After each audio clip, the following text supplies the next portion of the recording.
Stand by. 1010, investigated reported disturbance at Acer Plaza. 10-4 dispatcher, verify address. It's Acer Plaza. Repeat, Acer Plaza.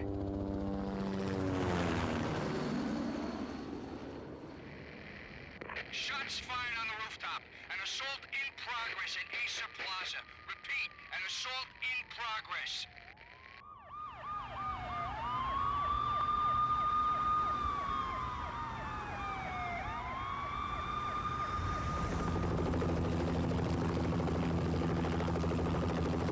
It's a war zone down here.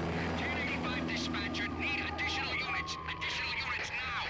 Officer in danger. Officer in danger.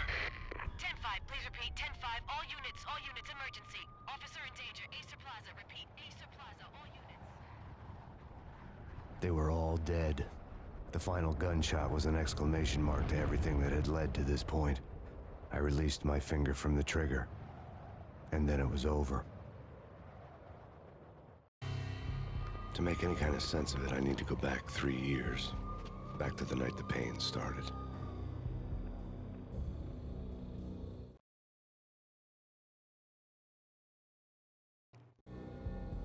I was still on the force back then. NYPD, Manhattan, Midtown North Precinct, Hell's Kitchen.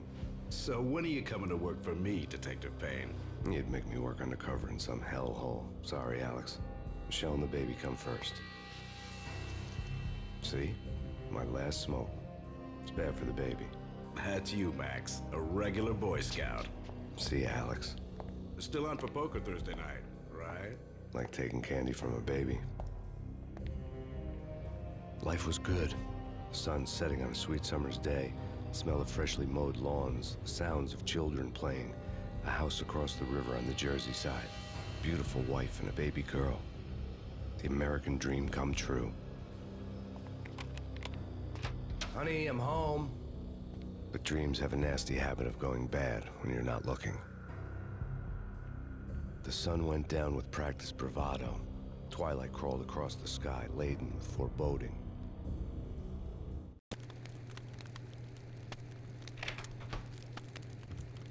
Michelle, honey, anybody home? I didn't like the way the show started. They'd give me the best seat in the house, front row center. What the hell? Something ugly had been tattooed on the wall, a map of things to come. It was a poisoned syringe, a magic tag full of diabolical meanings.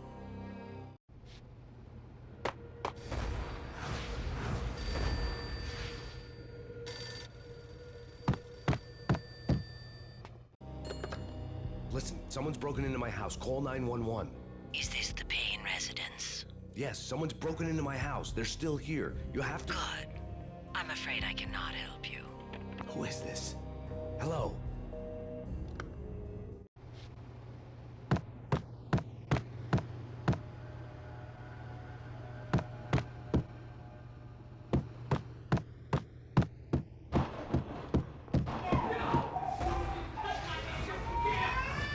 Michelle!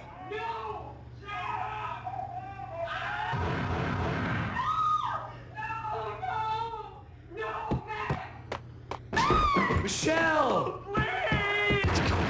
Freeze! NYPD, drop it! Coming! It's gonna die! Oh!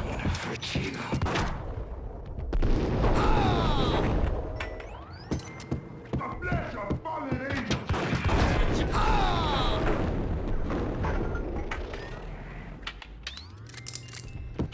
No, God, no, please, Michelle. Oh, baby.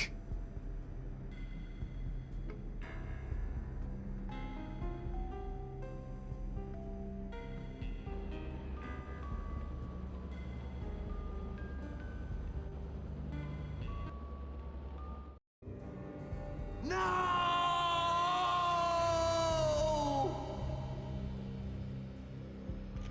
That was 3 years ago. Everything ripped apart in a New York minute. The killer junkies had been high on a previously unknown designer drug, Valkyr, V. After the funeral, I told Alex I'd be transferring to the DEA. It took us 3 long years to get a break in the Valkyr case.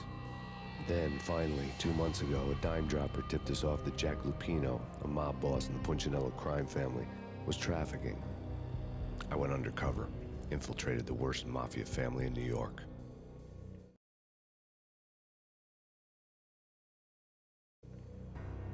I came in from the cold and the dark. Outside the city was a cruel monster. I've been slowly working my way from the small time to the big fish, trying to get to the source of the drug. Alex and BB were my only contacts in the DEA, the only ones in this decrepit city who knew I was down here. BB here. Something urgent has come up with Jack Lupino. You need to meet with Alex immediately at the Roscoe Street station. I hadn't had a face-to-face with Alex since I'd gone undercover. Outside, the mercury was falling fast. It was colder than the devil's heart, raining ice pitchforks as if the heavens were ready to fall. Everyone was running for shelter like there was no tomorrow. It didn't get any better when I got to the subway. The feeling hit me like a point-blank shot straight in the face. Something was not right about this.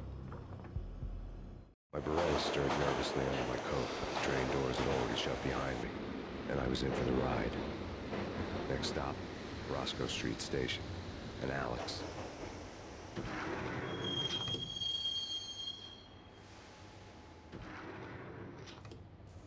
The station was drenched in gloom. Alex was a ghost, nowhere to be seen. I'd have to look for him.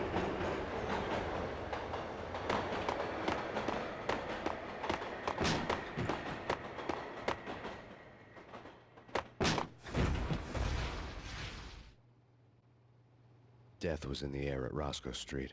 I'd have to find Alex fast.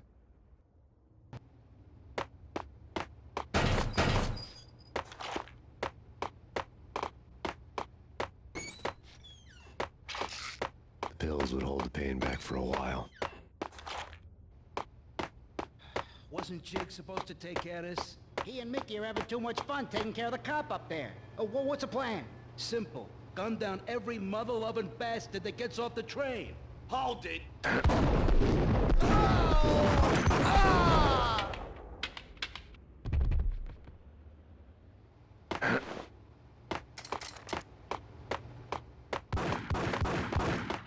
Yeah.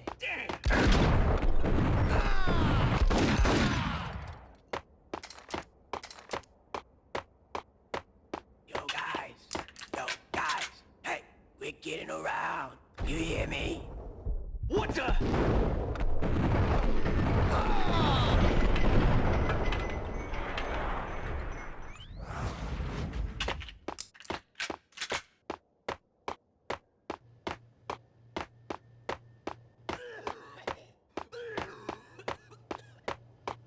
Hey, yeah.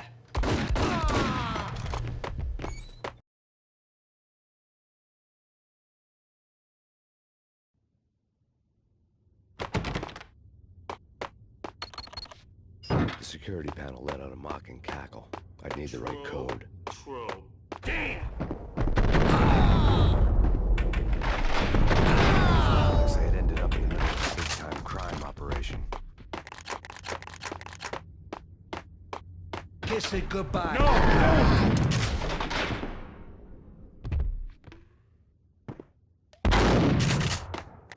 You saved me, man. What's going on here? A massacre. These armed thugs just appeared from nowhere. We need to get help. I can make the call from the control room 1 floor up. Can you take me there? Sure, sounds good. Follow me.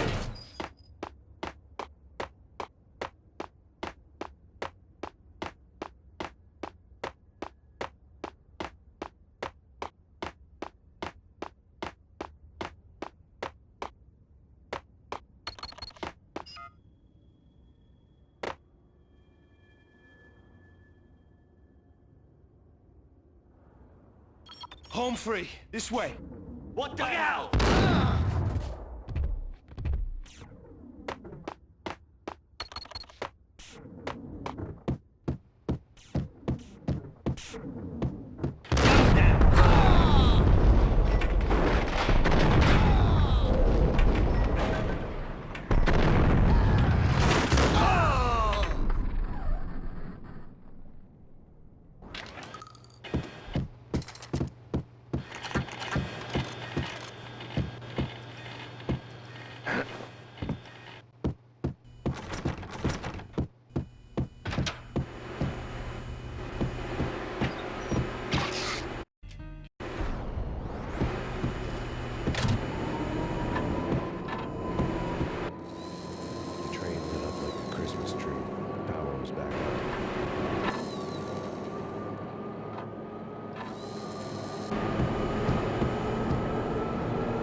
The rusty door led to an abandoned part of the station, closed off since the early 40s.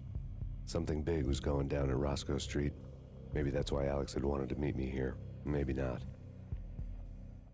One way or the other, I was gonna find out.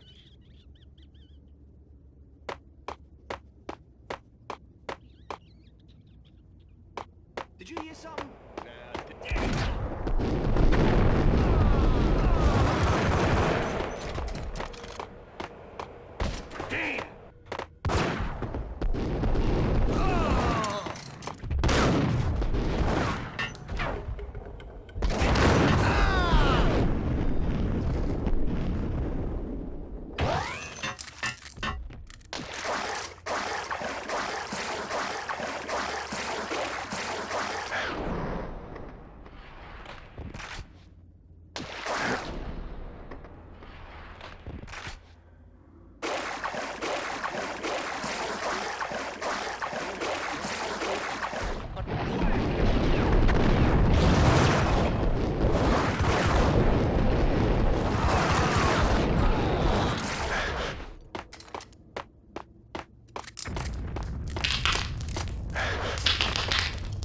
What the hell was that?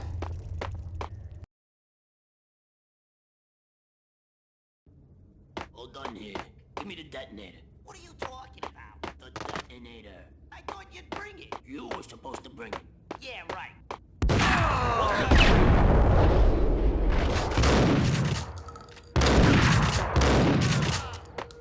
The door had been welded shut ages ago and the bomb was missing a detonator.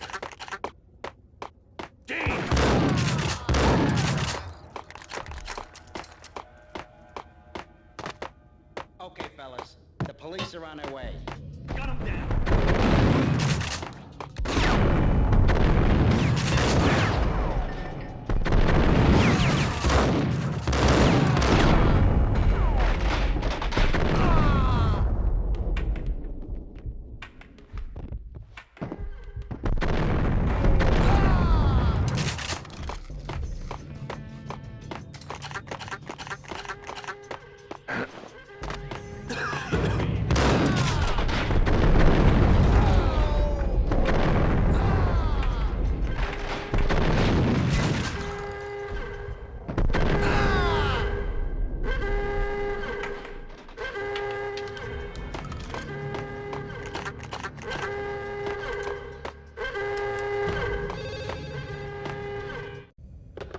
We come to you now live from the crime scene. Who is this? Right back at you. This is Deputy Chief Jim Bravura from the NYPD. You are to cease your criminal activities and surrender immediately. Sure thing, Jim. Me and the boys have been talking and everyone's real sorry. They'll never do it again. Who the hell is this? Being placed at the scene of a bank robbery wouldn't have tipped the odds in my favor.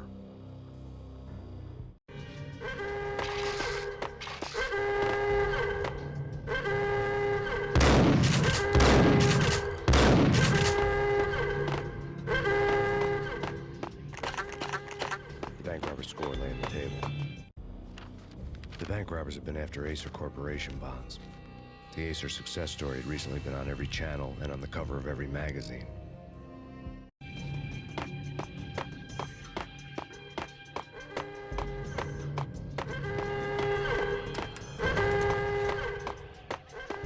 The bank robbers had left their tools on the table. Judging by the detonators, the crooks had bought enough explosives to send Lady Liberty in.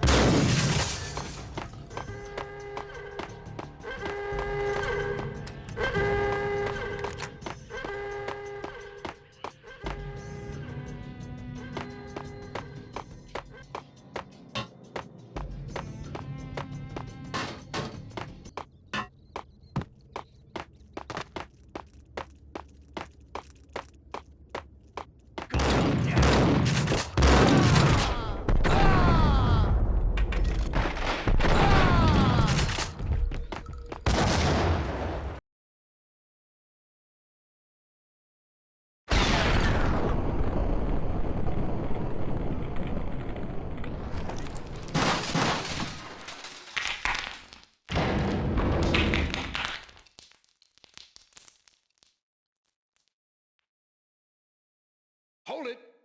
Max! Jesus, you almost gave me a heart attack! I nearly shot you! Alex, I'm glad to see you. What the hell's going on? There are more corpses here than at the city morgue. It's an armed robbery. A tunnel job straight to the Roscoe Bank vault through the old station wall. Is this why? This is Lupino's gig? This is Lupino's doing? Lupino's men? Really? You sure know how to pick a place? Can you get through? No, it's locked. We gotta get out of here. If it's Lupino, it's... Alex? Alex!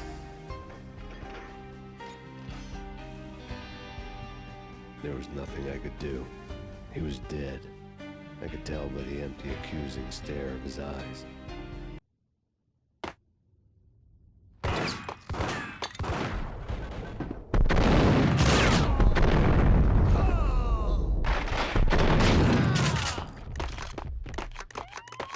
Let's get the hell out of here!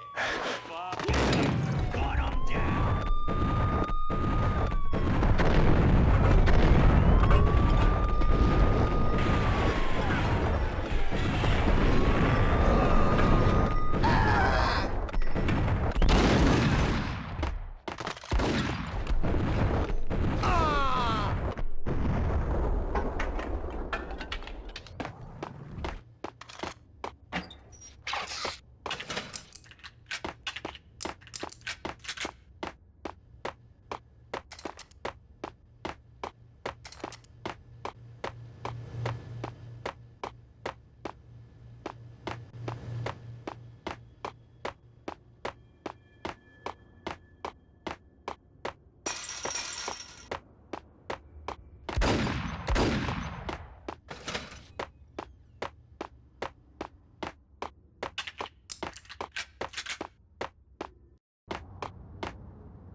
Alex had kept me relatively sane for the past 3 years. Now I didn't know how I felt. Somehow he had stumbled upon something big and ended up stepping on Jack Lupino's toes.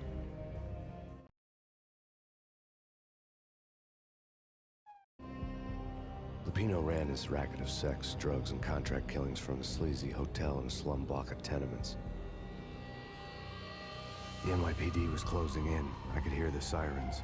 Their wail was a crescendo. Lupino thought he could get us by taking Alex out and leaving me to take the fall for it. All he had gotten was my attention.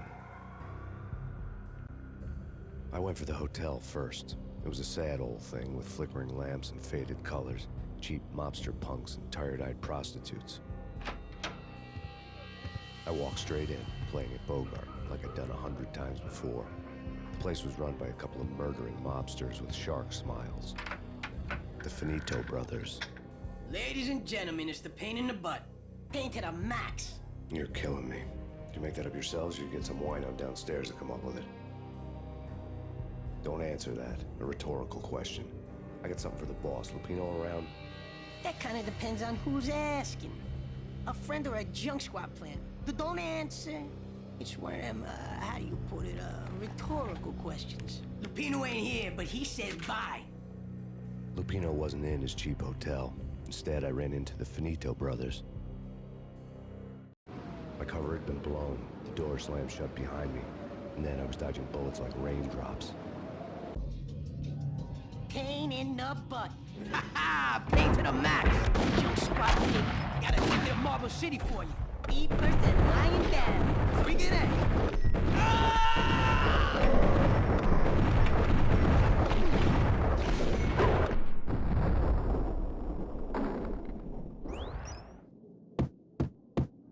A letter on the desk caught my eye. I had met Lupino only once. The gangster ran all his rackets through his right-hand man, Vinny Gagniti. Gagniti was a high-strung whiner on the verge of breaking apart, like an overamped Energizer bunny. He had the brains to run the business, but he lacked the balls, always falling short, taking his frustration out on underage addicts and call girls. The V deal goes down at your hotel. Jack's exact words, quote, "Vinny, you're in charge of this one," unquote. Rico Muerte's coming to see it through. Anything goes wrong and everybody's gonna get dead, goes double for you. Treat this guy real good. Anything he wants, you give him. Don't screw this up or you're finito, finitos. A V deal meant added security, locked doors, and lots of nervous thugs with itchy trigger fingers. I'd seen nothing coming in, but that didn't mean it hadn't been there. Rico Muerte was a regular Kaiser Soze, a spook story told to keep the apes in mind. 313. The Finitos had scribbled Muerte's room number on the note's margin. Bosses! Everything all right? Bosses! Virgilia, you all right in there? They're not answering. Call the others. Tell them to come quick. Okay, but we can't wait for them. We gotta go in now. Bosses! We're coming in! There he is!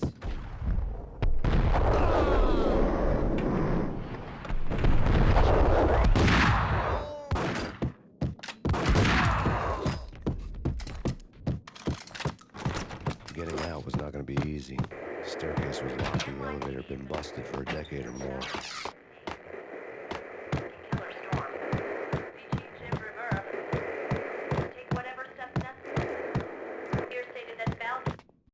In his press conference today, the mayor stated that Valkyr represents a clear danger to New York and called for drastic actions to eliminate the problem. On today's top story, the Valkyr crisis worsens with the murder of DEA Special Agent Alex Balder. Special Agent Balder had been shot repeatedly from a point-blank range. The gunman has been identified as Max Payne. The noose is sure to tighten around this fugitive criminal as more NYPD units join the search to apprehend him. I had just gotten my 15 minutes of fame.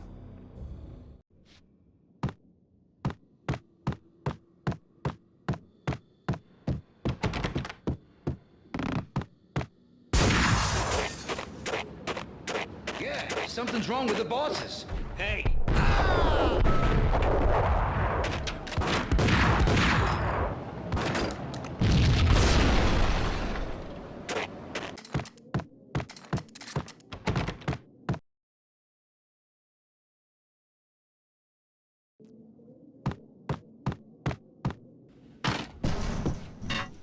Hey!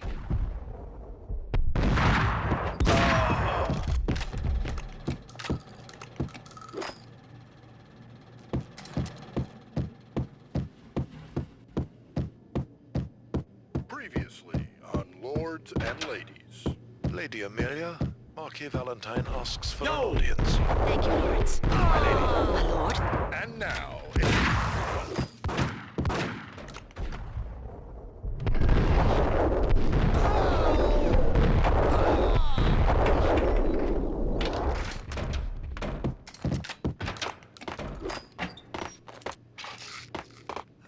V-head junkies could go off without a warning. I had to be careful. It's Payne!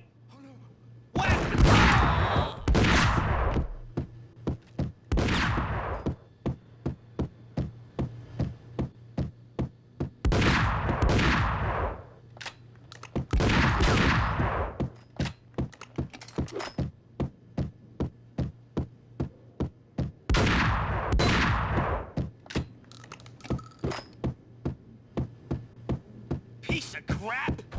Whack!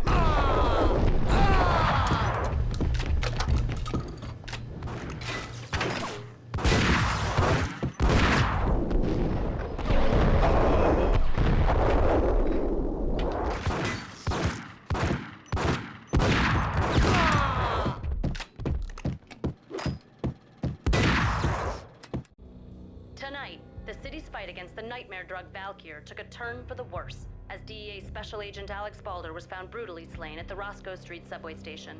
A suspect was seen leaving the site only moments after the shots had been fired, and the NYPD is currently in pursuit of Max Payne, a repeated felon believed to be armed and extremely dangerous. And now the weather. The worst winter storm in recorded history continues to pound the city. The NYPD This party had been dead for a while. I couldn't say I was sorry I missed the show.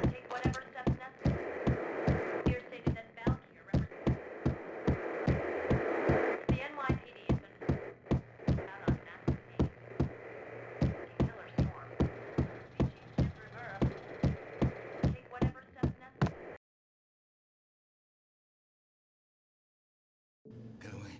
Get away. Get away. I'm gonna die. Get away.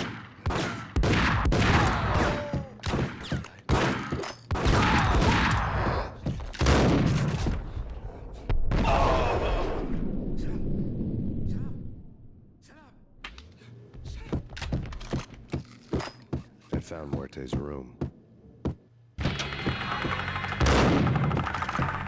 Muerte had received a letter. Our investigation had turned up nothing to link Angelo Punchinello, the head of the Punchinello family, to Valkyr. All tracks had ended with Jack Lupino. The letter in Muerte's room was signed by the Don himself. It was the first hint that the Kingpin knew what was brewing inside his syndicate. The trouble you got into after the Chicago screw-up. The Punchinello family bailed you out.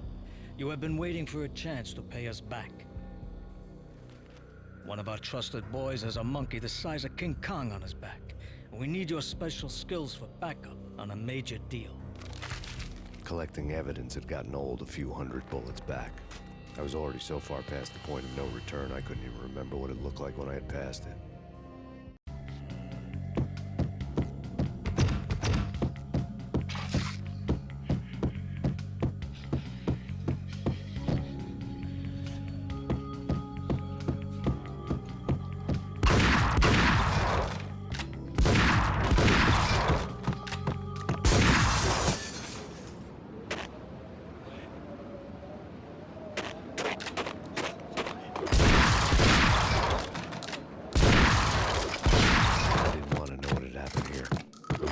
Sight.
Had left her diary on the table.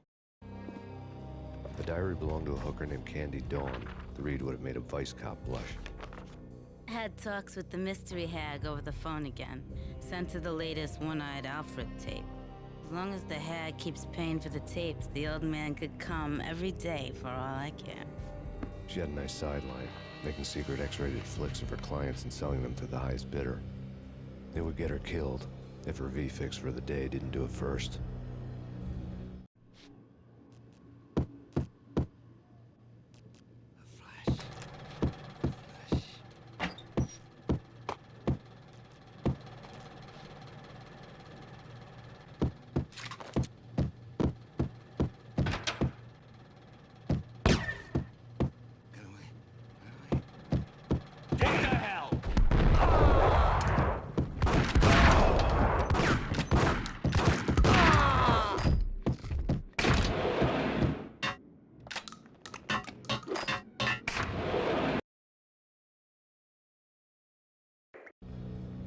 The old service elevator rumbled down to the bowels of Jack Lupino's hotel.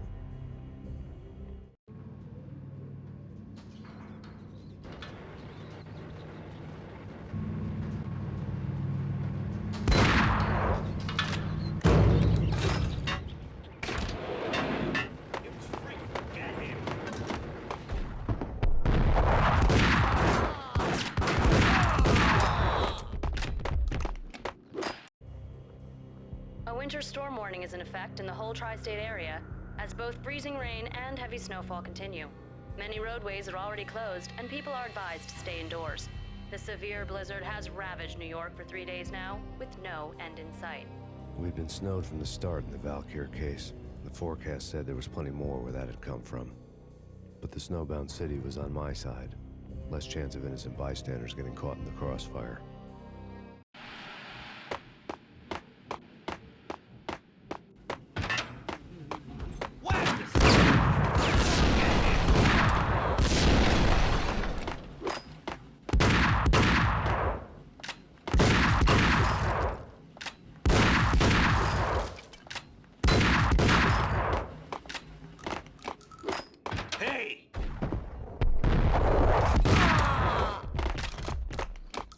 Exhibit number 1. A dead man tied to a chair lay on the boiler room floor. Captain Baseball Bat Boy has an unbeatable track record in superhero death matches. But a six-pack of root beer gets me every time. The murder weapon was a baseball bat, now lying in a pool of drying blood next to a newspaper folded open on a Captain Baseball Bat Boy comic strip.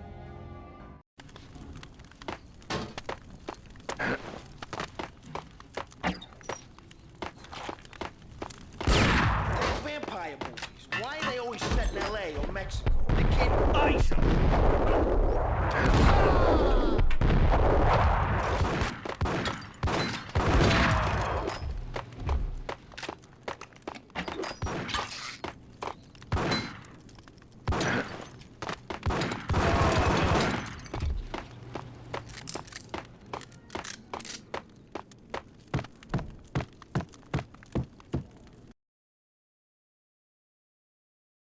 Chill with the guns.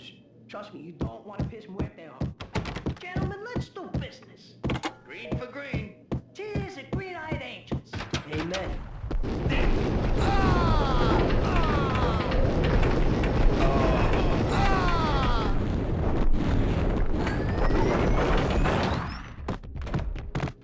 A lifetime ago, this would have gone down as a narcotics arrest.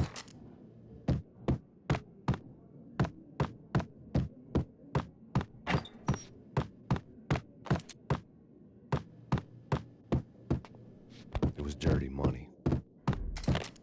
The transparent cylinders.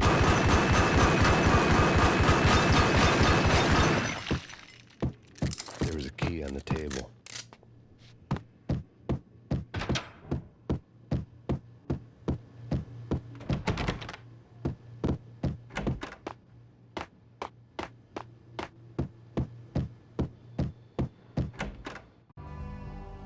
Two mad dog killers, ready to murder each other.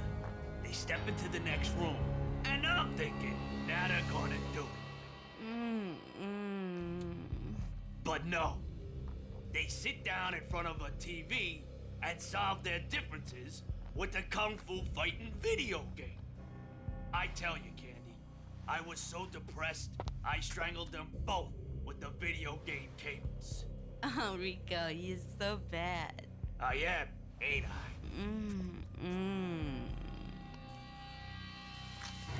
Rico Muerte, big-time hustler. Who the hell? It's that cop. Muerte went for his gun.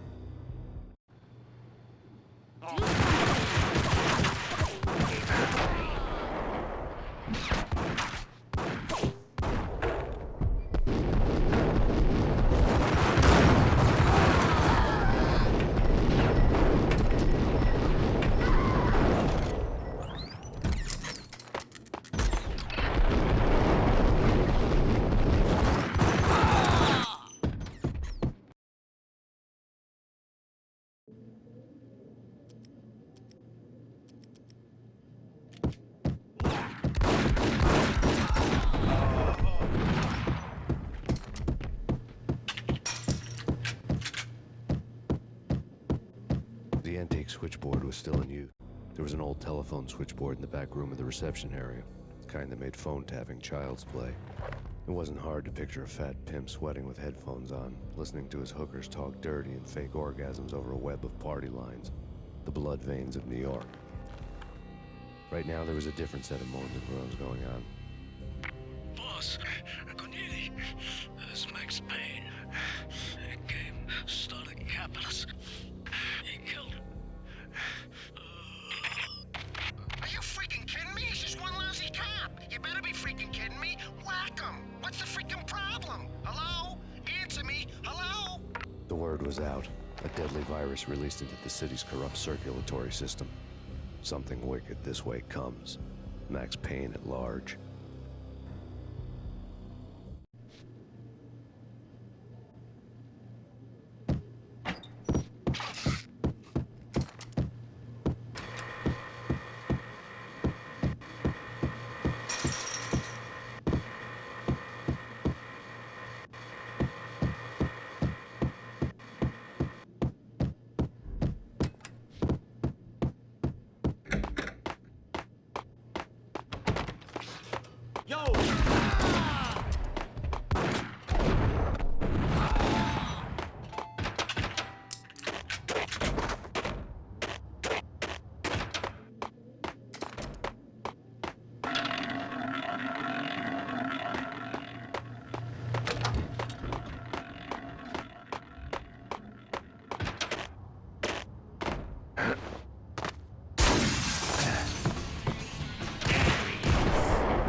The antique switchboard was still in use.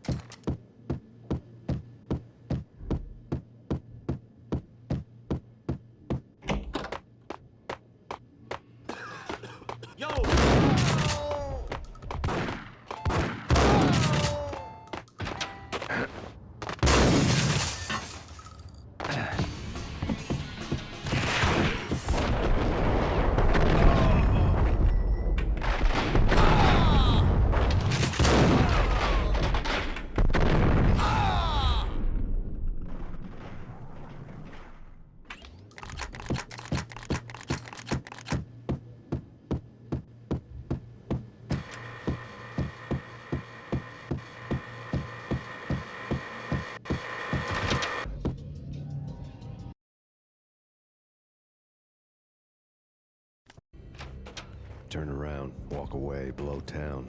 That would have been the smart thing to do. Guess I wasn't that smart.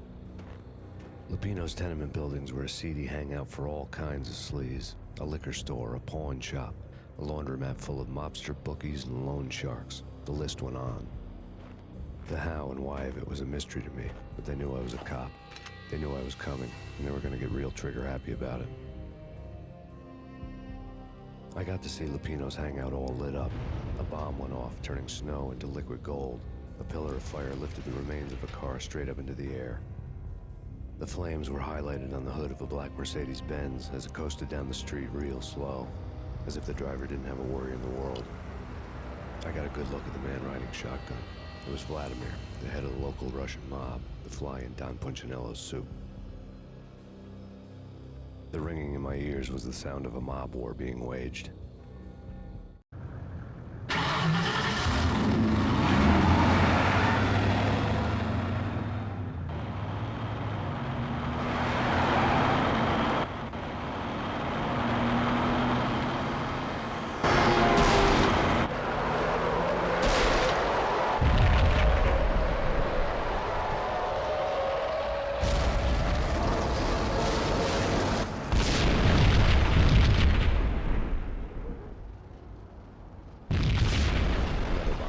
Inside the closest slum building.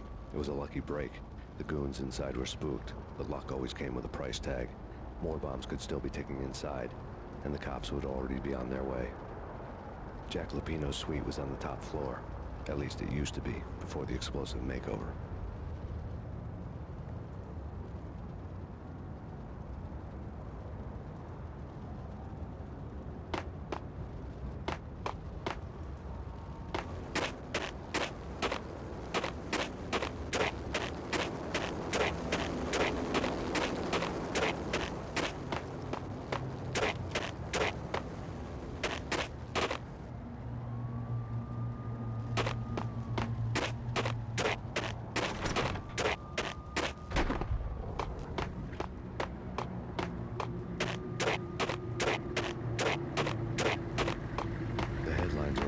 Read.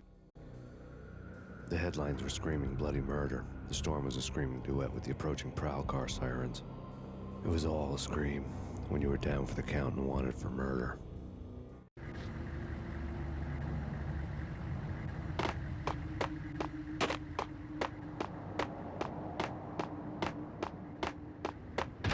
What the hell?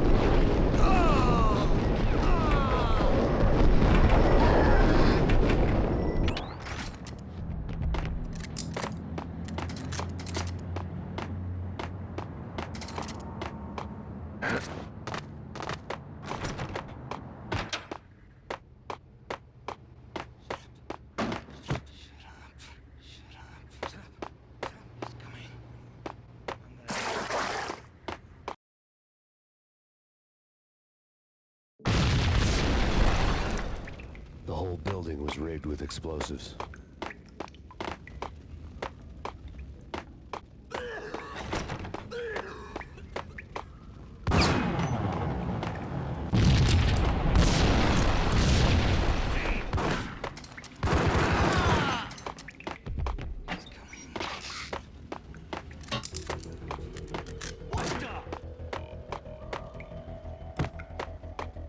Hold it!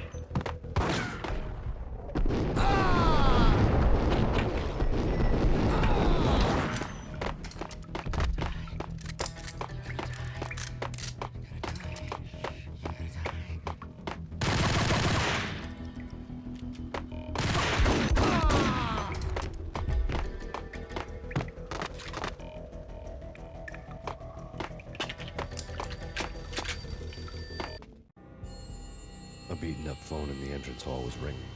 It could have been just a junkie in need of a fix, but it turned out to be something more sinister than that. Am I speaking to Mr. Payne? Who wants to know? My name is Alfred Wooten. You must hurry. The police are on their way. Tell me something I don't know. They know you're there. How? And what's it to you? I will contact you again. The cops arrived, sirens singing in the off-key harmony of a manic depressive choir. I had a few minutes while the SWAT team would go through their usual routine. By the time they busted in, I needed to be long gone. Max Payne, this is Deputy Chief Jim Bravura from the NYPD. Drop your weapons and come out with your hands above your head.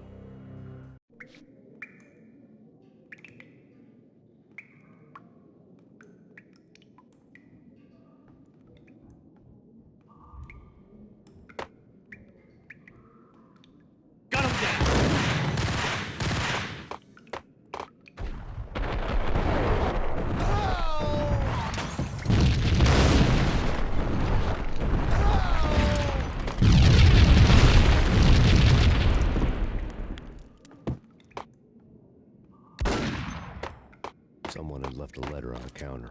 There was a key on the shelf. Suddenly it all made sense. The bombs, the Russian mob boss making an appearance in person. Gagnidi was his usual self. All talk and no walk. After our hit, the Russian has only a couple of guns left, and they can be bought. There's no freaking way he has the guts to try anything after that. As it turned out, the Russian had plenty of guts. One thing you could count on, you push a man too far and sooner or later he'd start pushing back.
The bombs had destroyed all the stairs up to Lupino's office.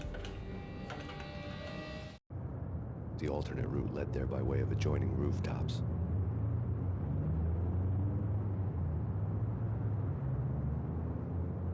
It's never been this cold.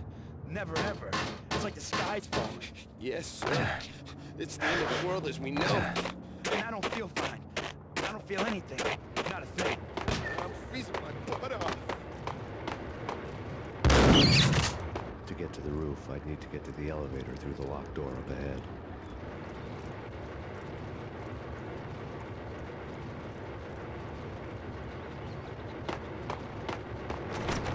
Pizza delivery. Never seen you before. Buzz off, Joker.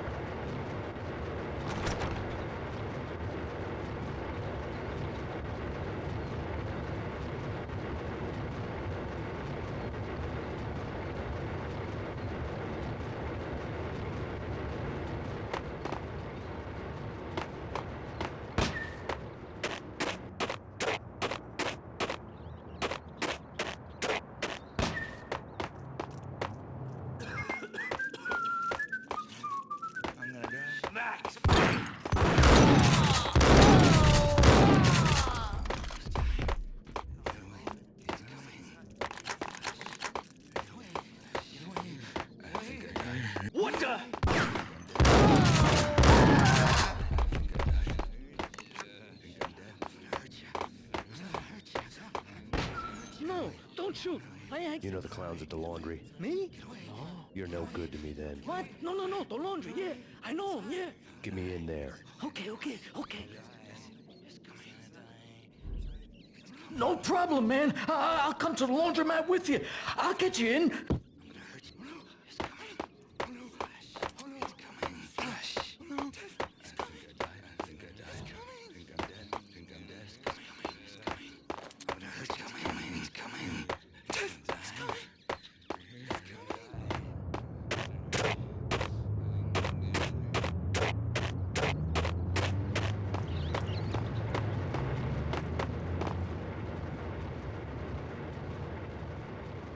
It's me. Open up. Let me in, quick. Not so fast.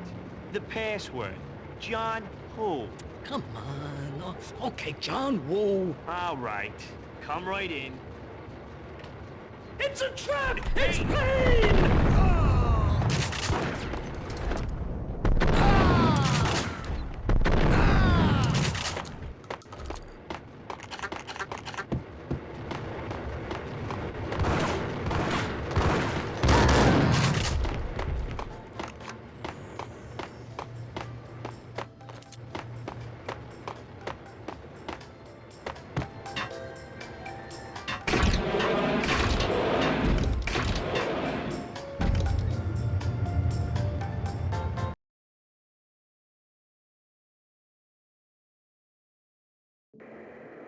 The NYPD has been out on Max Payne, killer storm. Chief Jim Rivera take whatever steps necessary. Here stated that Valkyrie represents. The NYPD has been out on Max Payne, killer storm. Jim Rivera take whatever steps necessary. Here stated that Valkyrie represents.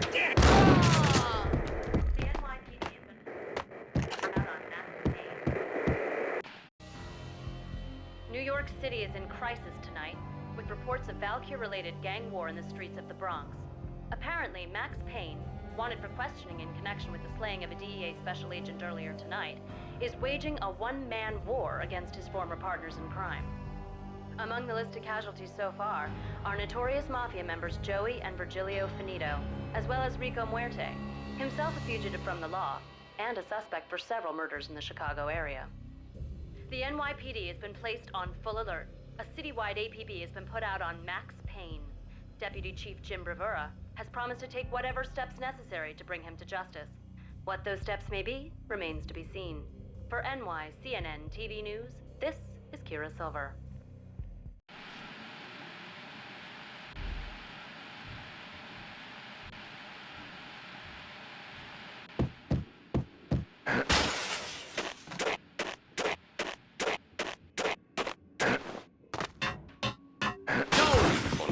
Unknown.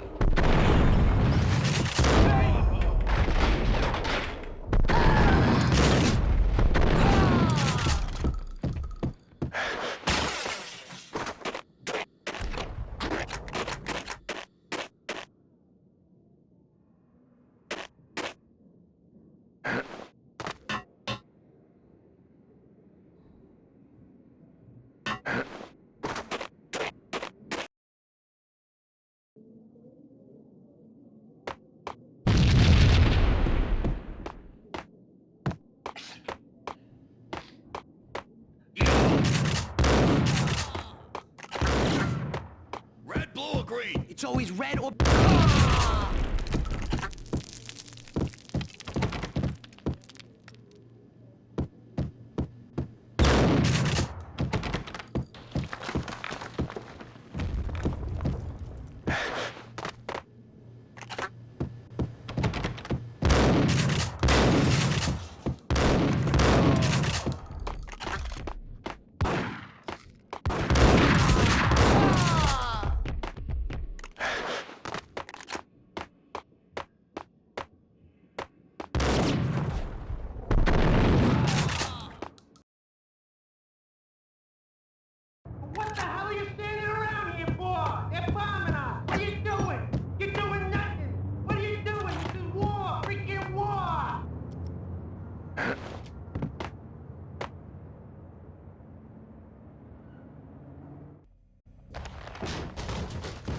Vinny got needy. Just the man I've been killing to see. Payne? Freaking fed! I knew from day one there was something screwy about you. What do you think you're doing? You're a freaking cop. You ain't got squad on us. You can't just come in here waving your piece like it meant something. Yeah! Oh my God! Oh God, you shot me! Ah! You're dead, Payne! What the hell are you waiting for, you apes? Kill him! Kill him! With pleasure, boss. Gognitti bailed.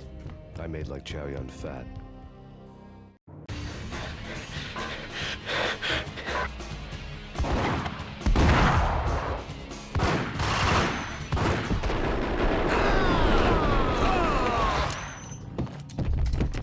A crumpled letter lay on Gognitti's desk.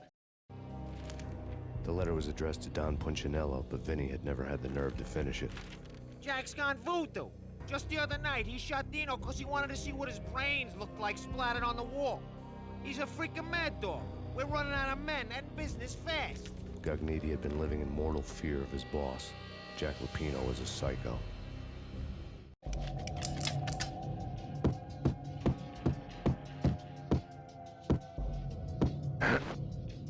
Vinny Gognitti was running. He could run, but with the power of his stomach and the broken bottles of Tabasco, he was quickly running out of time. He knew where his boss was, and I wanted to square things up with Jack Lupino. Gognitti would be moving fast.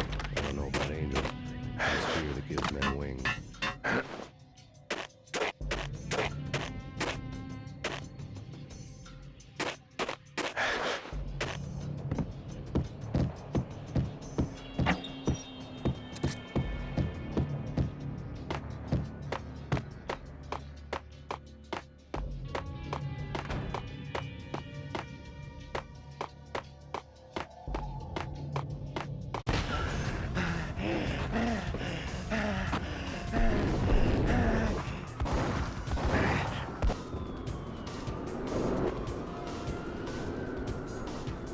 Gognitti hitched a ride.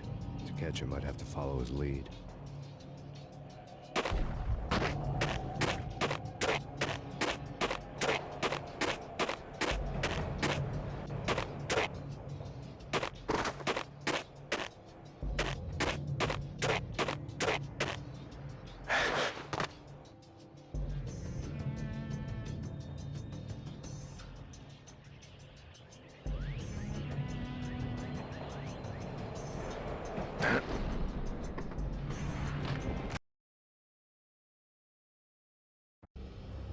This was my second train ride of the night. The way it started didn't promise anything better than the last one. Freezing wind tearing at my face like sandpaper and razors, ice hard and slick under my hands and feet. And somewhere in the background, the wail of sirens, the city howling after me. New York sped by in fast forward. Dark rooftop water towers and a dead forest of antennas and chimneys, all a blur. When the train he was riding slowed down, Gognitti made his move.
What the hell?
Payne has nowhere left to go. We are very close to capturing him.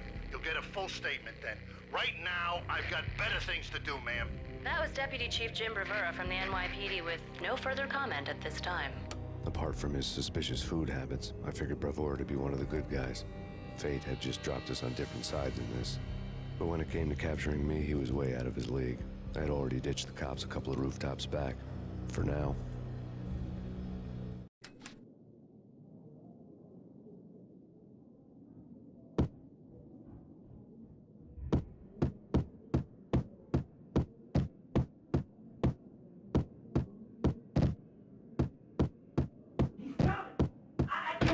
Ready? Keep it done. Point at the door.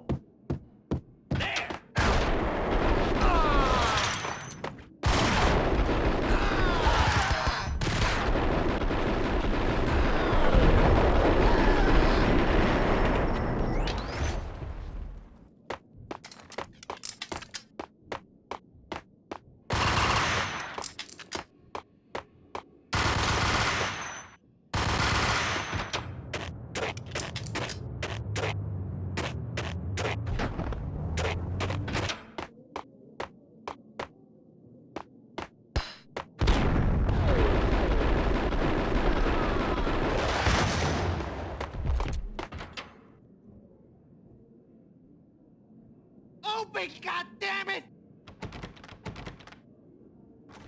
Payne! I'll kill you, you lousy freaking cop! I saw.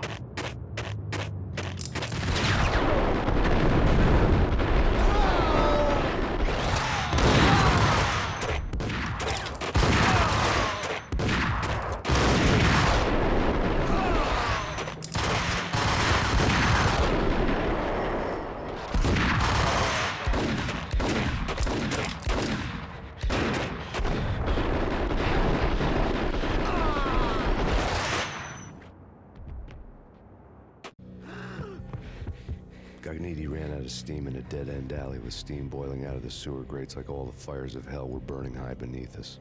It was shakedown time. Where's Lupino? Screw you! Bad start, Vinny. Police brutality! I rate pretty high on that. You can't just hurt me in cold blood? Just keep telling yourself that. Listen good, Candyman. I'm not gonna be anybody's fall guy. I want to know where your boss is hiding. There was no glory in this. I hadn't asked for this crap. Trouble had come to me in big dark swarms. The good and the just were like gold dust in the city. I had no illusions. I was not one of them. I was no hero. Just me and the gun and the crook. My options had decreased to a singular course. I'll tell you, just don't hurt me no more. Lupino's at Ragnarok, the nightclub. Book me, take me in a whole minute to freaking jail, just don't hurt me. Your rights will be read at your funeral.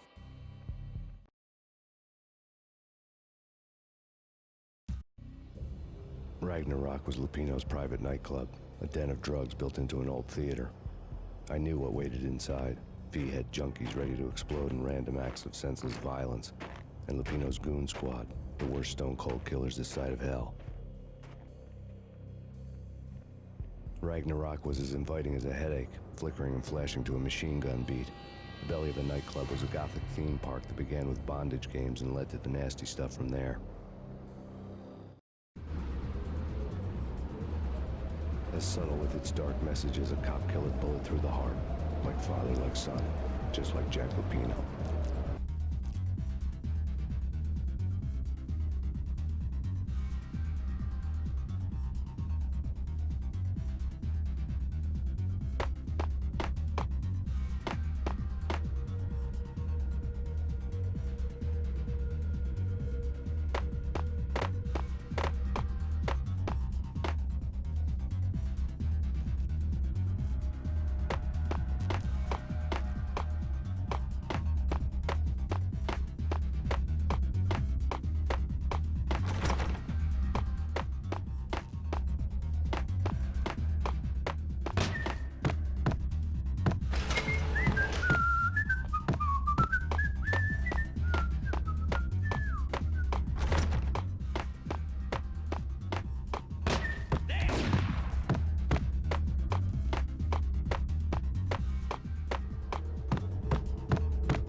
Given the setting, I was surprised to find that somebody had been passing time reading.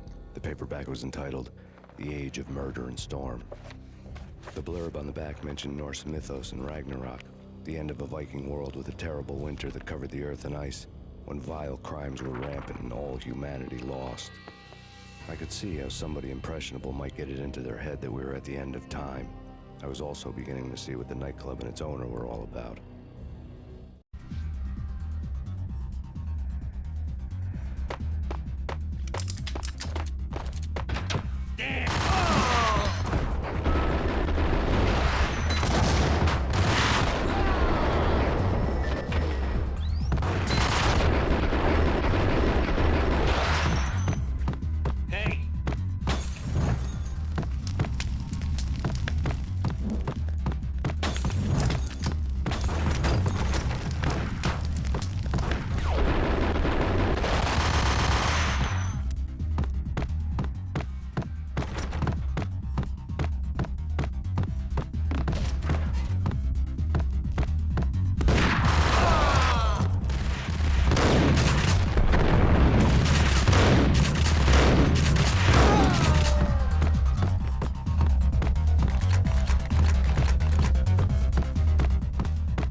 Stacked with light reading, such as Necronomicon, Witchcraft, and Paradise Lost.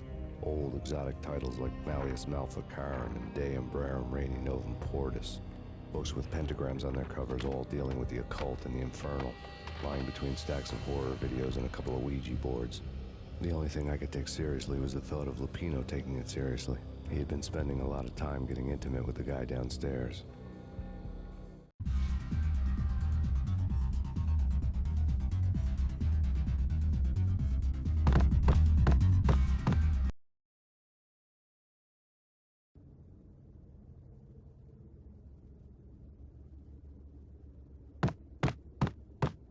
Out with Dino and all. I wouldn't say anything to his face. He might...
The backstage area led to Lupino's inner sanctum. The hot air inside was like an invisible wall, thick with incense and something else, a sickly sweet smell that made you gag. This was the rotten core of the Big Apple. Lupino lurked somewhere ahead, like a spider at the center of his web, waiting. The vapors in the air started to make my head swim. Torn pieces of a letter lay scattered on the sofa. Punchinello had threatened Lupino in writing. The note had been torn to pieces, bloody fingerprints all over them. Don't want you to think that one of my boys is not playing with a full deck. Shape up, Jack. We are running a business here. I'd hate to send the trio to strong-arm you. The trio were the Don's notorious henchmen. It was obvious that Lupino hadn't been intimidated by the threat.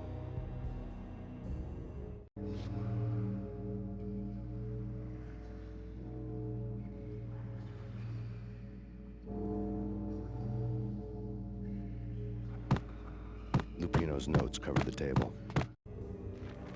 Jack Lupino was crazy, all right.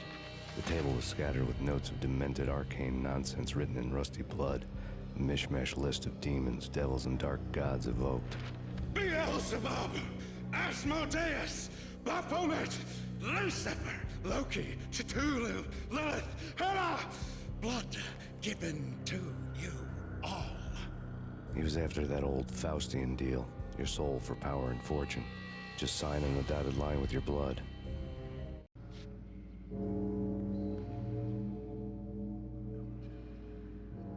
Lupino's notebook lay on the pedestal.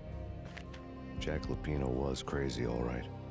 Mythic wolves, let loose to devour the sun and the moon. Lupino is the wolf. I'm Mr. Beast, the big bad Fenris wolf. I'm the end of the world man, wearing the flesh of fallen angels. After Y2K, the end of the world had become a cliché. But who was I to talk? A brooding underdog avenger alone against an empire of evil, out to right a grave injustice. Everything was subjective. There were only personal apocalypses. Nothing is a cliché when it's happening to you.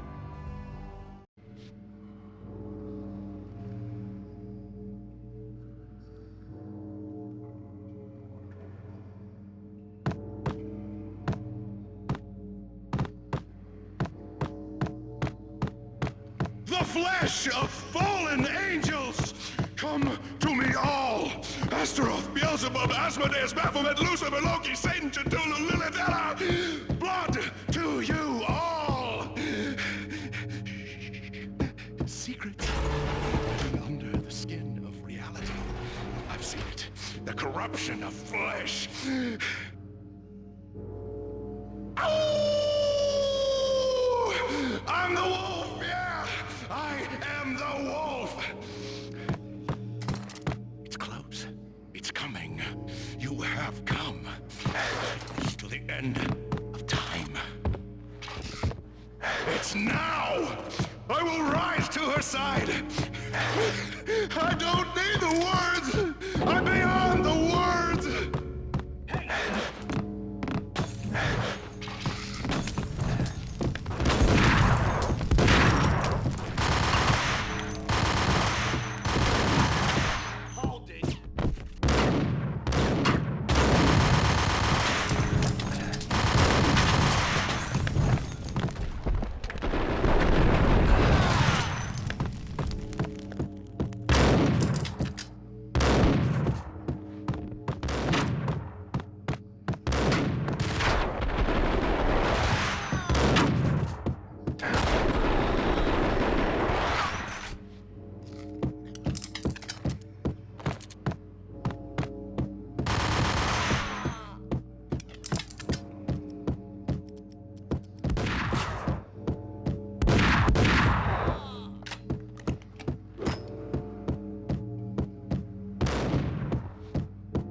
catching it somewhere, and this one was the Empire State Building of catches.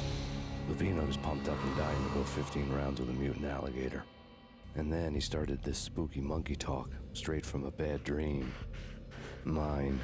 I have tasted the flesh of fallen angels. I've tasted the devil's green blood. It runs in my veins. I've seen beyond the world of skin, the architecture of blood and bow and arrow. Death is coming! She is coming, and hell follows with her. This is the twilight winter. I am ready to be her son. Her time is now, and all who stand in her way must die!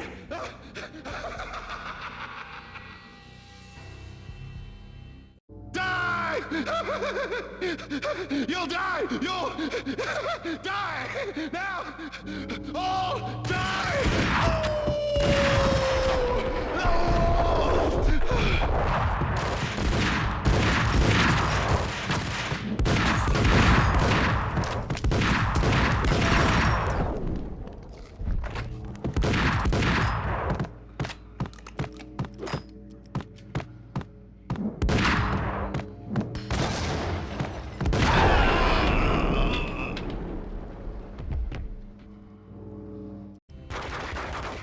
Finally went down.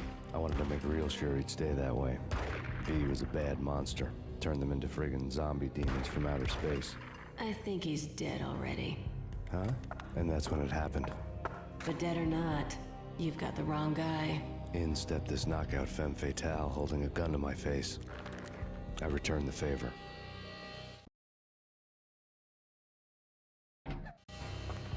Lisa Punchinello. Lisa Punchinello was the Don's wife. Mona Sachs. Lisa's evil twin. Your safety's off, evil twin. You might hurt someone with that gun of yours. Lisa's the damsel in distress. I'm the professional. I'd blow you away without batting an eye. Sure, and you can check out my credentials splattered all over this joint. Jack couldn't have framed you. Not the state he was in. We're after the same slime bag. Angelo Punchinello's the one who murdered your friend and framed you with it. You know this for a fact. I've got my sources. I don't have a clue these days. I just shoot them as they come. Who put a contract on the Archfiend? This one's mine. I hate the guts of that sadistic wife-beater. Why not pool our bullets for this one? I thought you'd never ask. My finger was starting to twitch. How do you like your whiskey? I'm easy, as long as you don't try to slip me a Mickey. You're a real angel, Max. It was good stuff. Tasted sweet as honey going down. Nothing personal. Can't risk you going berserk and getting Lisa killed.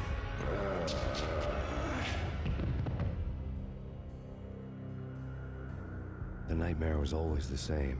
Violent shapes moving in darkness, old and ugly. The killer's mad laughter was a riddle filled with wicked innuendo.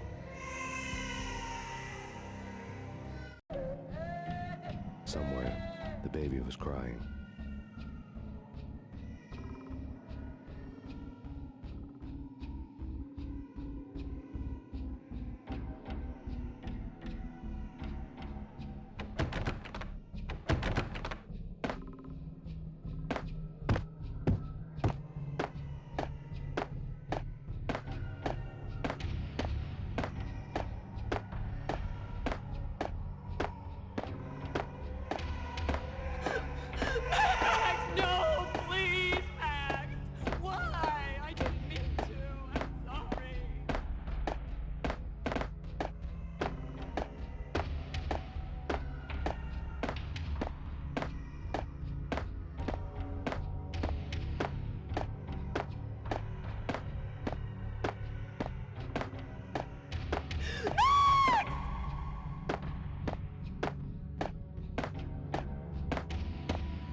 Should have known it when we found you snoring next to Lupino's corpse.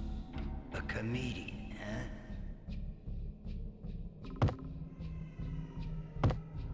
Michelle looked at me from the photo. The pictures were filled with good old times.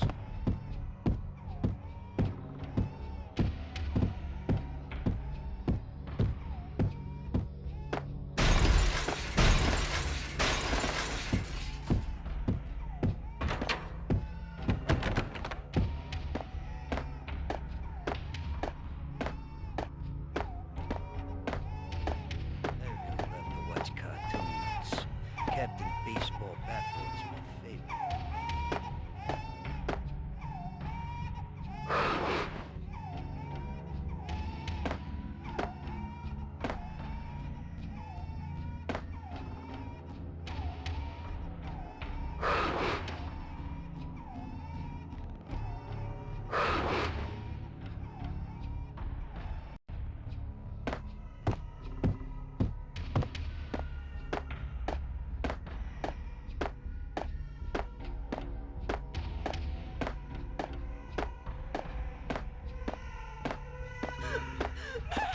No, please, Mac!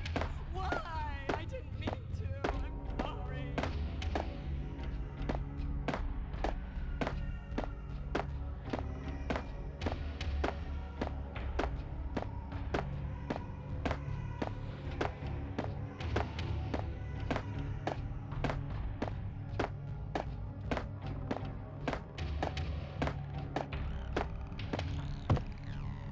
Should have known it when we found you snoring next to Lupino's corpse. A comedian, huh?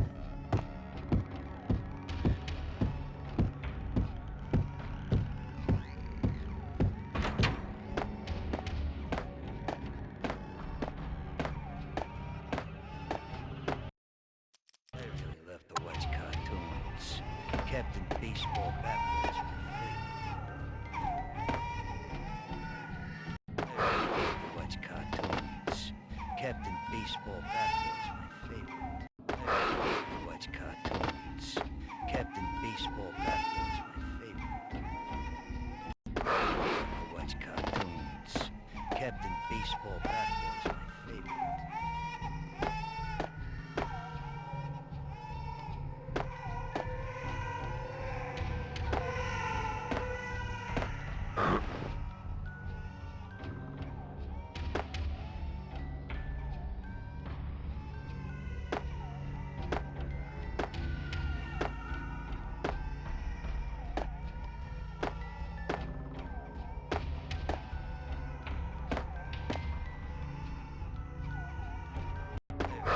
Watch cartoons.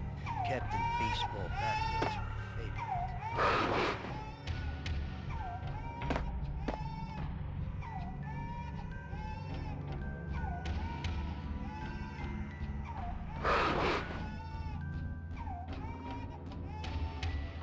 They really love to watch cartoons. Captain Baseball backwards, my favorite.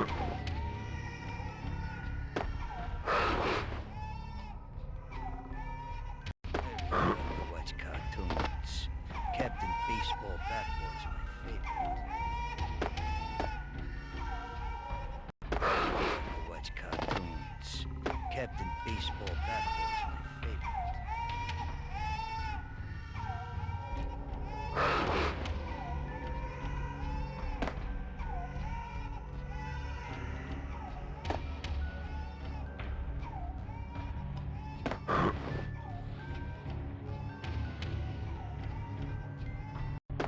Love to watch cartoons.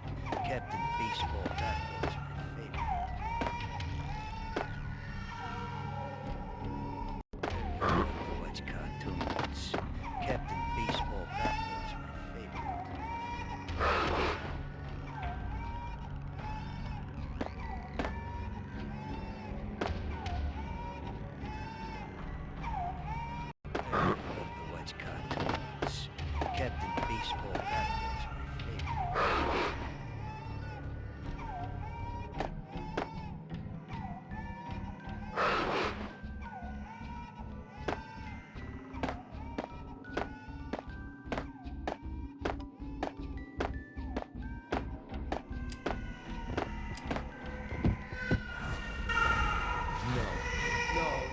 Please, God, no.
full of holes, blow them to bits, vaporize them, disintegrate them. No matter what you do, they'll still be back, good as new. Michelle's diary lay on the table. Michelle was working part-time in the district attorney's office. Her diary was open on today's entry, her handwriting all pretty curves. An army dossier found its way to my desk yesterday. Valhalla? Isn't that a Norse myth? Something about Vikings? I tried to tell Max about it, but he was busy, that cute frown on his brow. Guess it's nothing, just a mix-up at the courier service. From now on, I would always find time for her. It was a hollow promise. Too little, too late.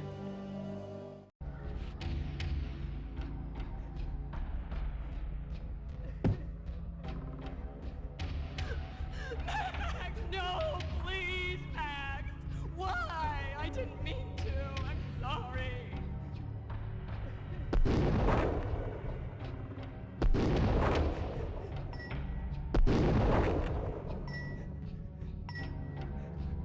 Murderer! You killed her! Nothing like that ever happens in the real world.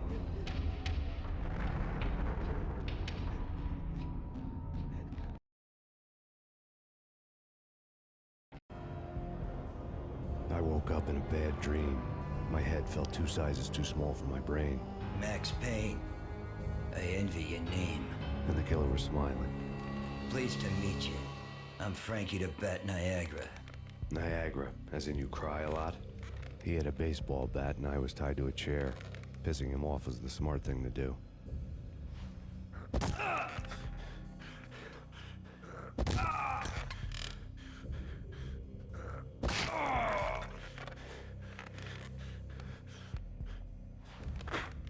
Nothing wrong with a little laugh now and then. Take me, for example. I love to watch cartoons. Cartoon violence is a fascinating thing. Let's take a break. I need to take a leak and maybe grab a cold one at the bar. Don't worry. I'll be back to finish this off.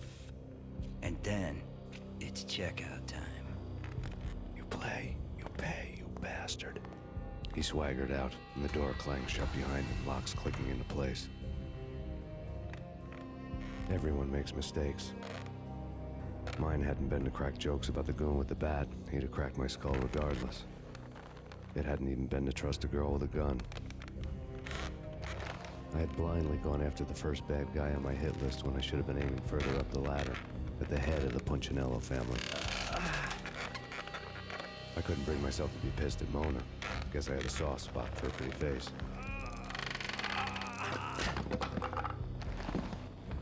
But when somebody decides to play baseball with your head, you tend to get sore. They had dragged me back to the basement of Lupino's hotel. I was beaten, bruised, and blue. I felt like the chair I had broken to get free.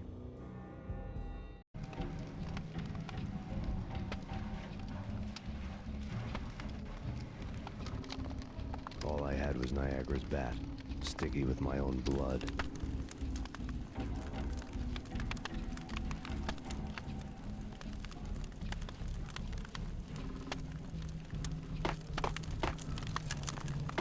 Without a gun, I'd be no match for Frankie's men. I'd have to play hide and seek with them.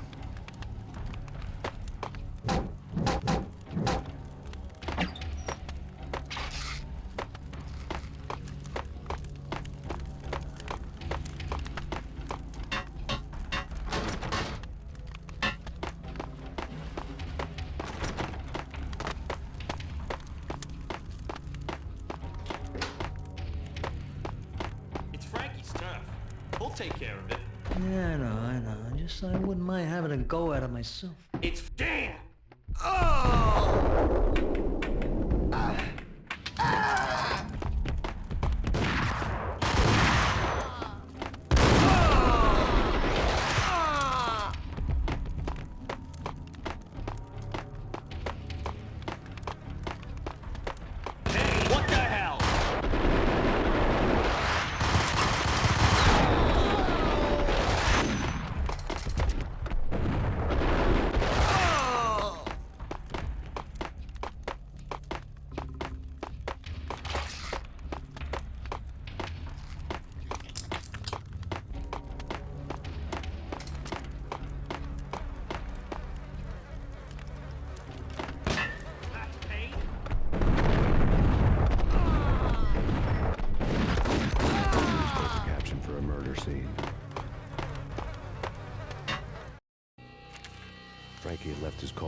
Captain Baseball Bat Boy strip next to a sewer passage filled with bodies.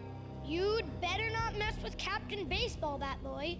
Even my archenemy, Bicycle Helmet Girl, swoons at the sight of me. Aha! There were enough corpses to put a mass murderer to shame.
Things were fast going from bad to worse. The men in blue had come and gone. They had decorated the place with chalk outlines and tied it together with yellow tape. The cops who had stayed behind were dead. Frankie, his boys, and I had the place all for ourselves.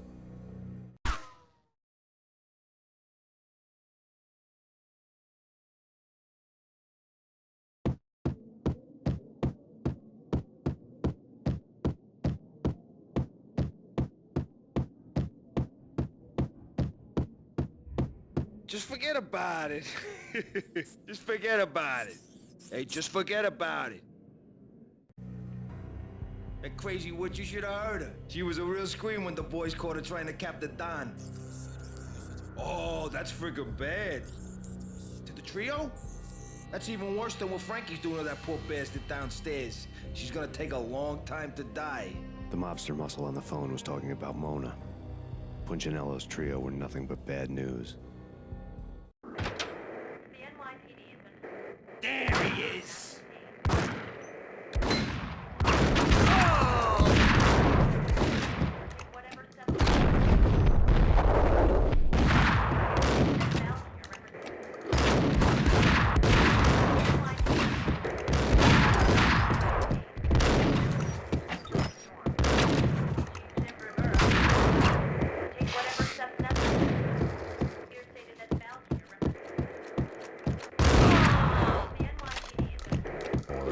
Punchinello didn't like me much.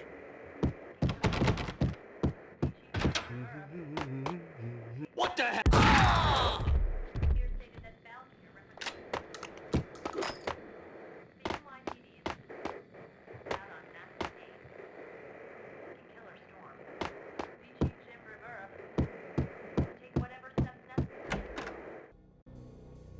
The hotel bar was fast developing quite a history.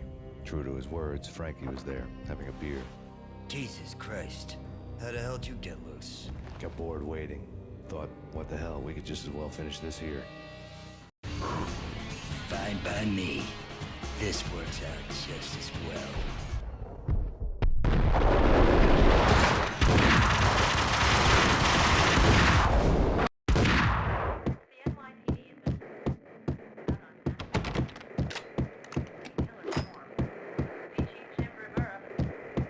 Just forget about it.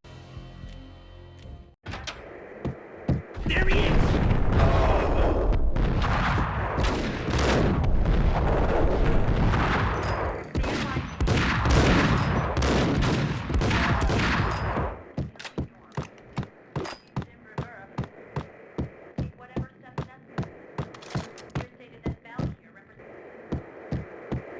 More evidence that Punchinello didn't like me much.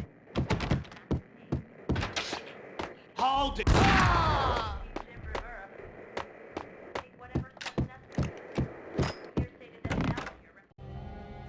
The hotel bar was fast.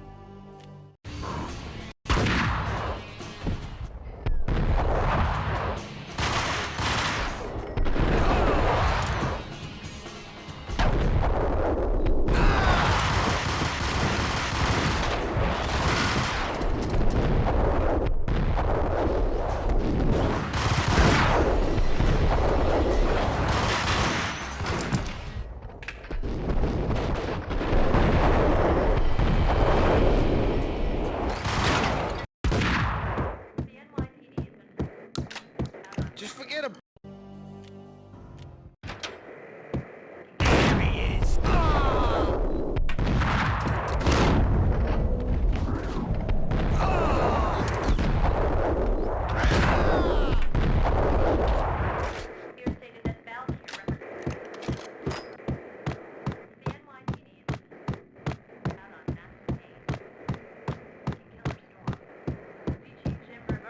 More evidence that Punchinello didn't like me much.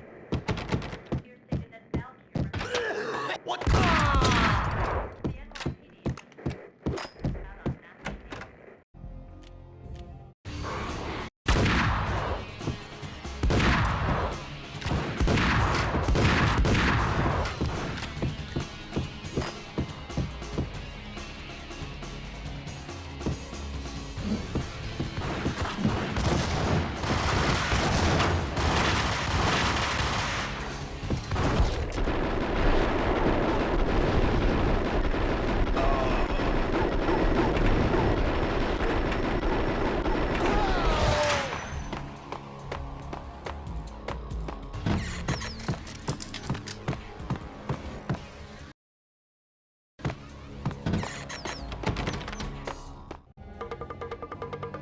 Thank you. You've been a lovely audience.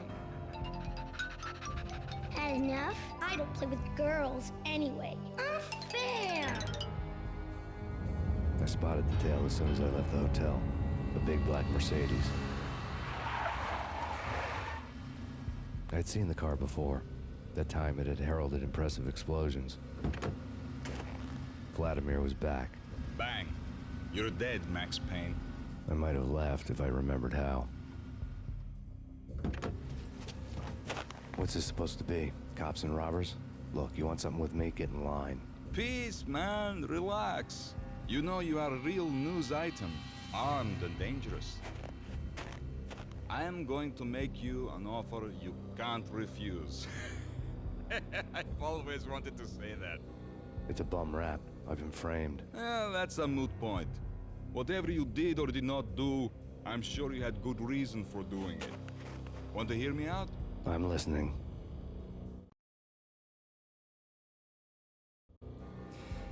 Punchinello messing with V is bad for business all around. But that's not all. There is this guy, Boris Dime, used to pull jobs for me. He's the captain of the cargo ship Charon. Now the bastard turncoat has gone over to the other side, Punchinello's. The ship's loaded with high-res hardware, guns, my business. If Punchinello gets hold of that cargo, he's won and I have lost. And you'll have your work cut out for you. If you want to get to Punchinello, you'll need heavy-duty persuaders. I am just the man to get them for you. Change the ship back under my flag, maybe pop 2 in the traitor Dime's head while you're at it. You'll get enough guns to start the apocalypse. You in or out? Let's get this show on the road. Vladimir was one of those old-time bad guys with honor and morals, which made him almost one of the good guys. None of us was a saint. The Brooklyn riverfront was a maze of rusty containers, sharp-boned cranes looming up from the snowstorm. On a night like this, you couldn't help but think of the dark army of dead men sleeping with the fishes, cement shoes in line. No Minotaur lurked in this labyrinth, but somewhere out there, on the clanking deck of his cargo freighter, the skipper of the Chiron was waiting, like the ferryman of the river Styx.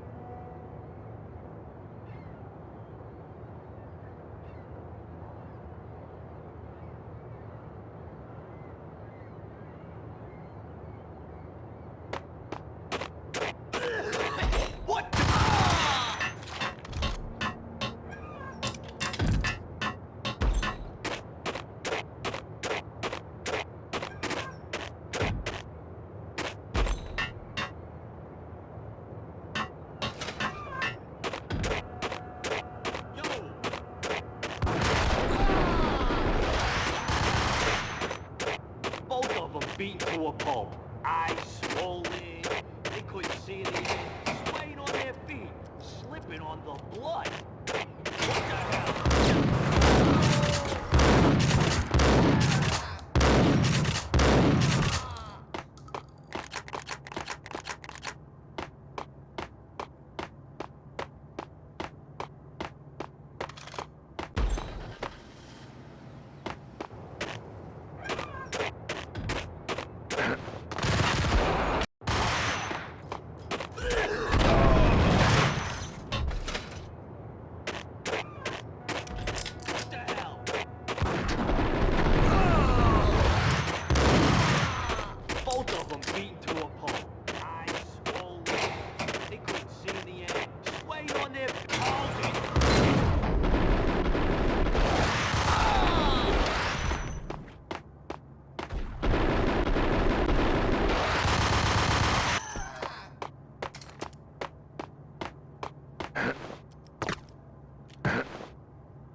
Boris Dime's ship.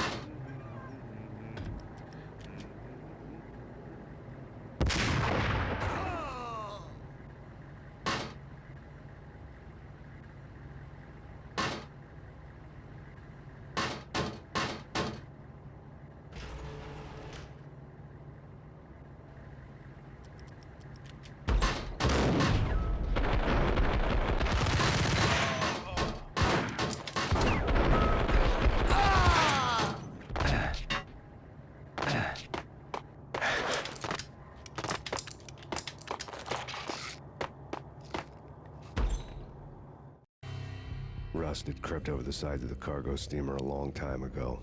Boris Dime would be on board. I'd have to smoke half of his crew to even get near the gangplank. Guns were probably being kept in the hold, buried amidst the rats and oily water.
Rusted crap.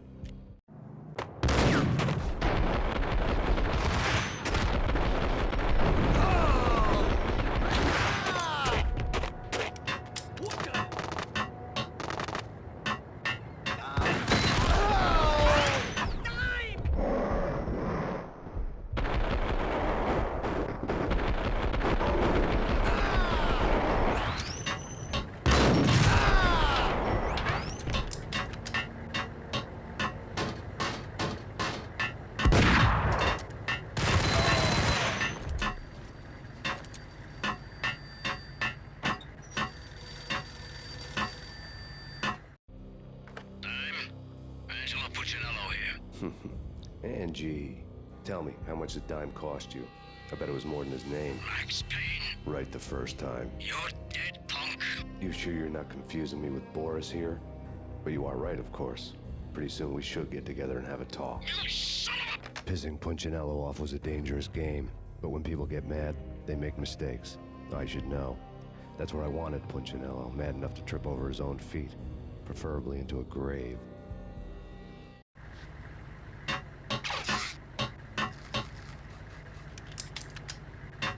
Dime! Dime!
Did you get everything you need? Check. I owe you. Anything you need. This is my solo. When I'm through, Punchinello won't be anybody's problem anymore. Clear as vodka. But anytime you get between a rock and a hard place, just whistle. This could be the beginning of a beautiful friendship. You really get a bang out of this big-time gangster act, don't you?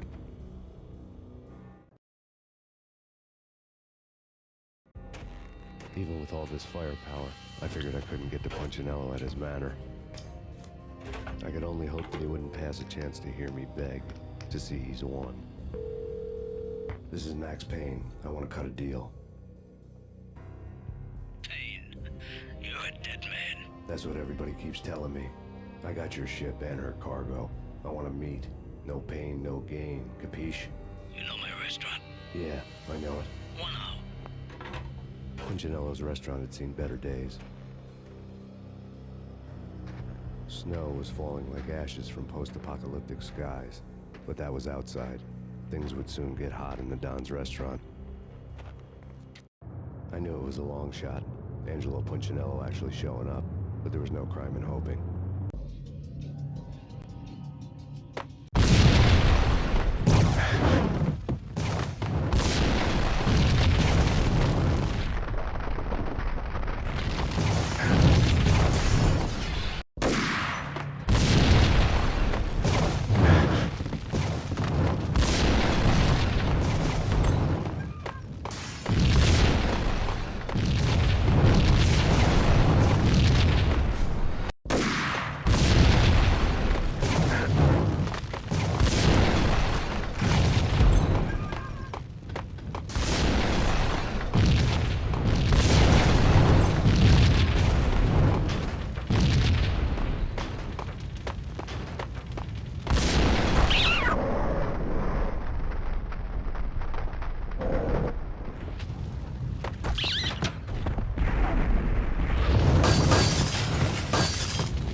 The feeling was mutual.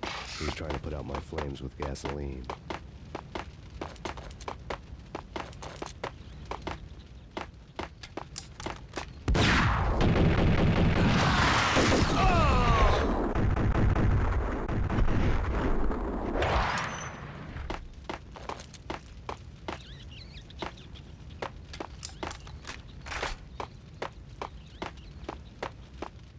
The mobsters have been guarding a real treasure. It's a way out of this disco inferno.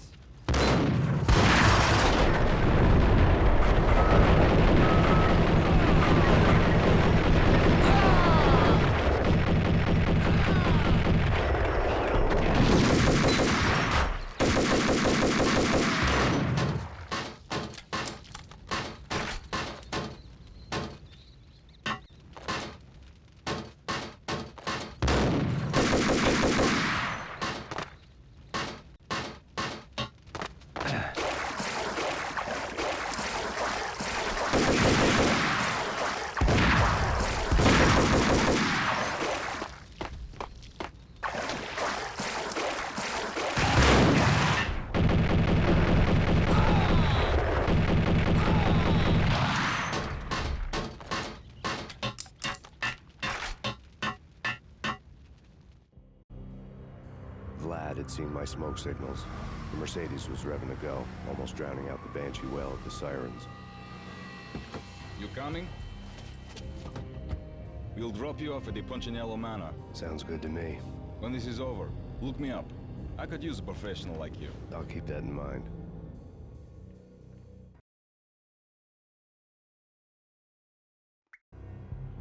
The night groaned with cold. The garden lights flickered nervously. In their light, the falling snow was dead white before the darkness ate it up. I had heard the stories. The trio were mad dogs. They'd have hung the heads of their enemies over the manor gates if the capo had only let them. Punchinello wanted Payne. He'd see the pain. The trick in my situation was that there was no trick, no matter what the movies tell you. No rules, no secret mantra, no roadmap. It wasn't about how smart or how good you were. It was chaos and luck, and anyone who thought different was a fool. All you could do was to hang on madly, as long and as hard as you could. Someone had graciously left the back door open for me and killed the guards. My money was on Mona. I knew the trio would be standing between me and Punchinello. I had read their rap sheets, thick as phone books. No one would be walking out of here alive. The numbing cold of the broken night had followed me in. Upstairs, the trio tangoed down the manor halls to the silent rhythm of their murderous hearts, the blood of their victims rust on their lips. Vince Mugnano, Pilot Providence, a.k.a. Big Brother, and Joe Deadpan Salem. The pistol was a frozen lump in my hand, piercing the skin, gnawing me to the bone.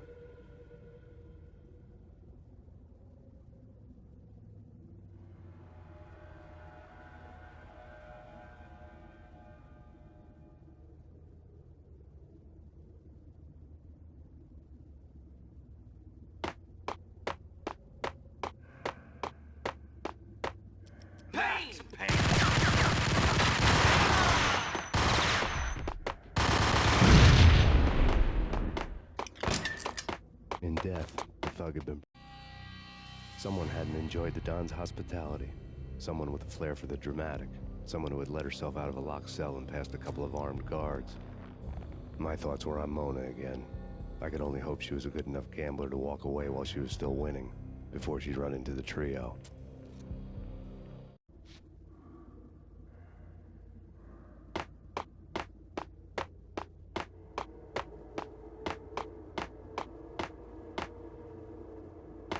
There he is!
The word on Lisa Punchinello was that she was a bit of a witch.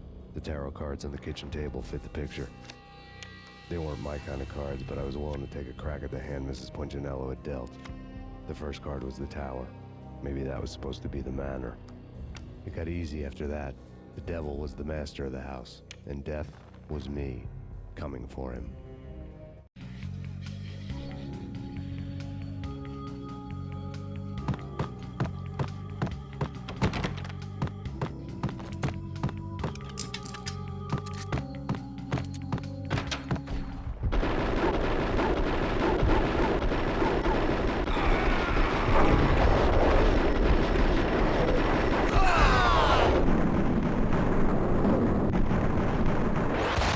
One down, 2 to go.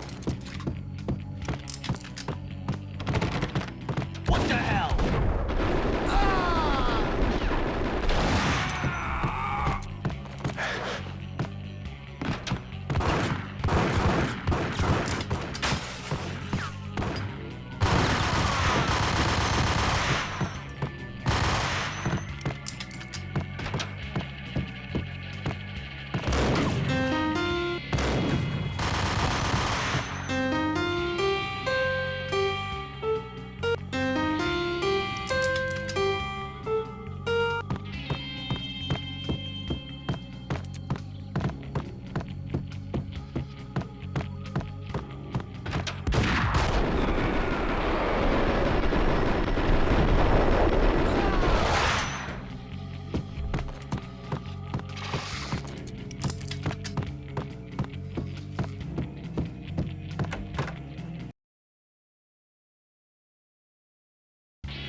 Two down, 1 to go.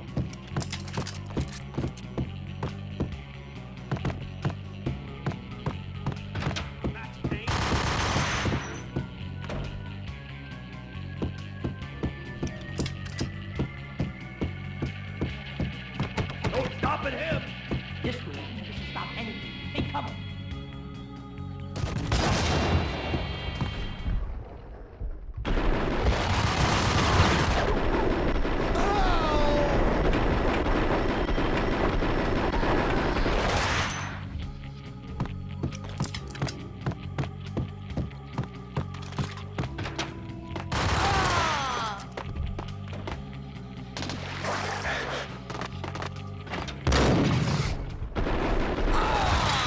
It was too late for her.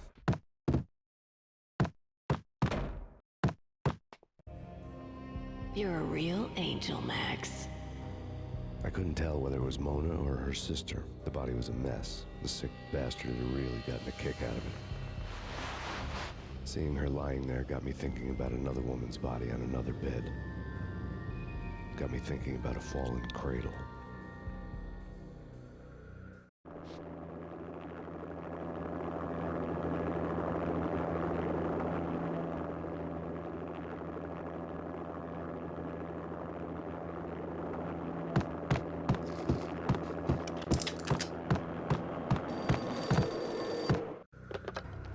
Max Payne, Talk to me. Alfred Woden. You've got company. An armed helicopter just landed on the manor grounds. You must hurry. The more the merrier.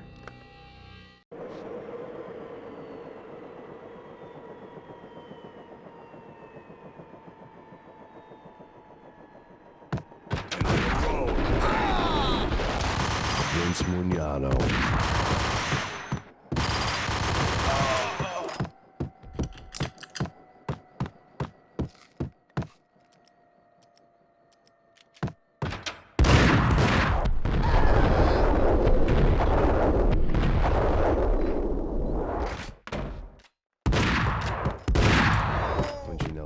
trio was done for.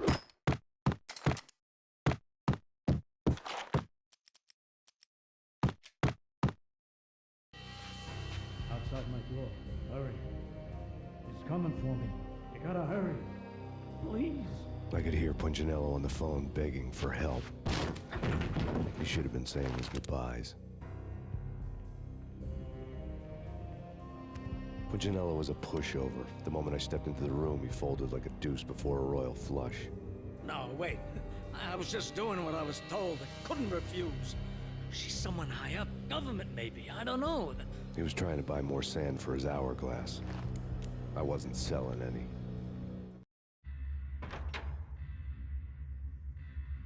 No, I told him nothing.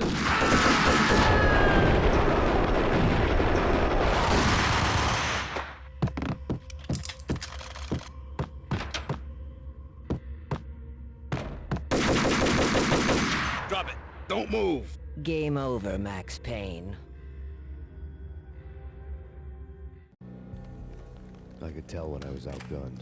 It was time to take another beating. The mystery witch was a real barracuda. Trouble on dagger heels, a smoking assault rifle in her hand, and an army of killer suits behind her. How sweet. I get to kill two birds with one stone. Sooner or later, it was gonna catch up with you.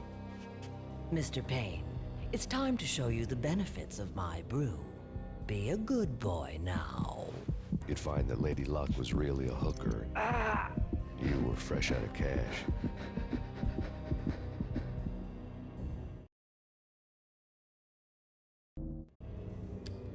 Gentlemen, we're done here. Take me to Cold Steel. She had just given me an OD of Valkyr. I could feel green fire eating my brains. They turned to steam. They did a fade on me. I'd never had a chance. The witch had got me just as sure as if she put a gun to my head and pulled the trigger. The shadows rushed me, bruised mugshot faces hungry for revenge. They knew my weak spots and closed in for the kill. The floor turned into a vortex of green blood. I fell. The flesh of fallen angels.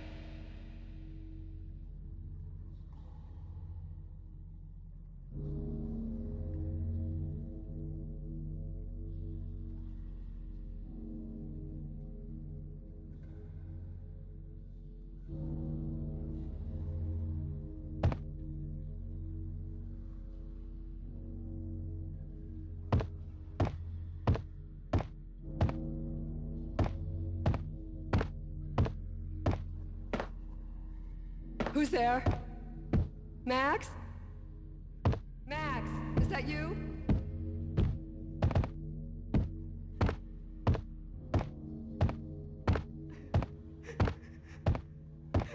Max? Where are you, Max? Please. No, please, Max, no. I'm sorry. Please don't, Max, no.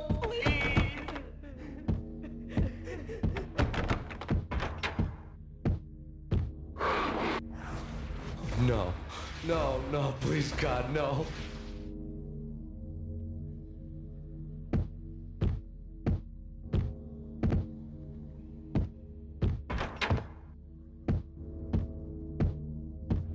Max? Where are you, Max? Please. The letter was staring at me. There was something disturbingly familiar about the letter before me. The handwriting was all pretty curves. You're in a graphic novel. The truth split my skull open, a glaring green light washing the lies away. All of my past was just fragmented still shots, words hanging in the air like balloons. I was in a graphic novel. Funny as hell. It was the most horrible thing I could think of.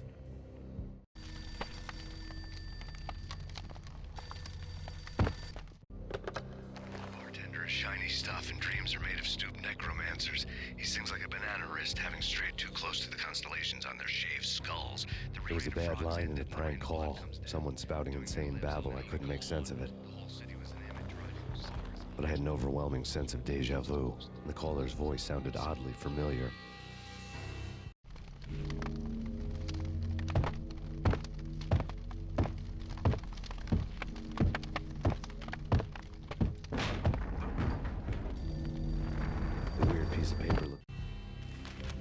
was something disturbingly familiar about the letter before me. The handwriting was all pretty curves. You're in a computer game, Max. The truth was a burning green crack through my brain, weapon statistics hanging in the air, glimpsed out of the corner of my eye, endless repetition of the act of shooting, time slowing down to show off my moves, the paranoid feel of someone controlling my every step. I was in a computer game. Funny as hell, it was the most horrible thing I could think of. Don't lose it. It's Valk here. The drug. Snap out of it. Try to remember.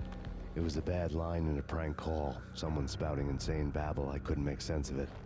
But I had an overwhelming sense of déjà vu, and the caller's voice sounded oddly familiar.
Murderer! You killed her!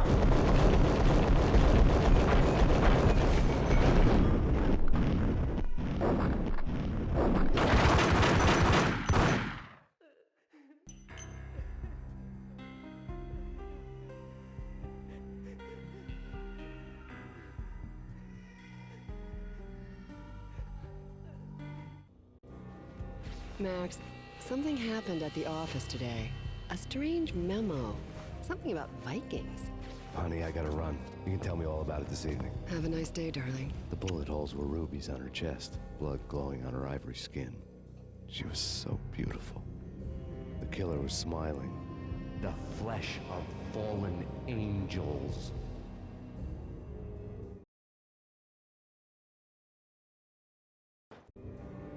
Slowly, the green nightmare faded, leaving dark stains on my soul that would never come off. I felt like flatlining. I was all shook up. I woke up in a cold sweat, sick and tired to the bone, lying in a puddle of my own puke. The hag had said take me to Cold Steel before it had all gone crazy. It was a clue, the only one I had. It took me forever to crawl back to my feet and hit the road, but when I did, I drove straight to Cold Steel Foundry outside the city. There was a whole lot of action around the place for a freezing winter night. Trucks coming and going, men running. I had the drop on the mystery witch. She thought I was dead. I was on her blind side. I was going in. The bad trip had put me in a crazy mood, adrenaline pumping through my aching veins. Staggering on the mill roof in ice and snow and wild wind, I was a ninja. My kung fu was strong. I wasn't kidding anybody. At best, I was Superman on Kryptonite about to fall through a skylight, down to where it was all going down. A half-abandoned industrial area in the middle of nowhere. The factory was a perfect front for any number of illegal activities.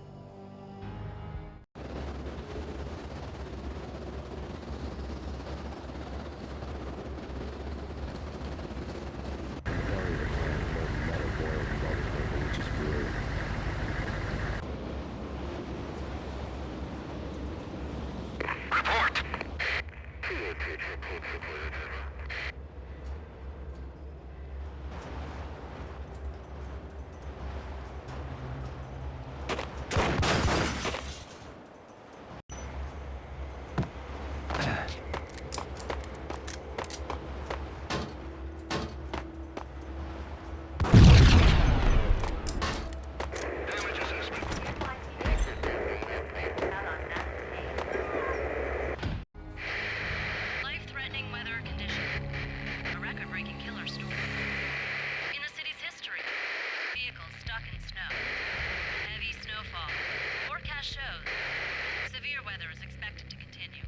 Out in the night, snow fell like confetti over the Devil's Parade. The storm was anything but over.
Pursuit of the intruder.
Can you believe it?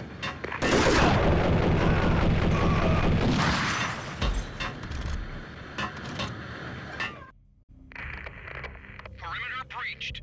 The facility has been compromised. Repeat, the Deep Six has been compromised. Initiate Operation Deadeye. The walkie-talkie military lingo could mean only one thing. They were getting ready to destroy the evidence and vanish into the night. I was so close. The hidden truths were just around the corner.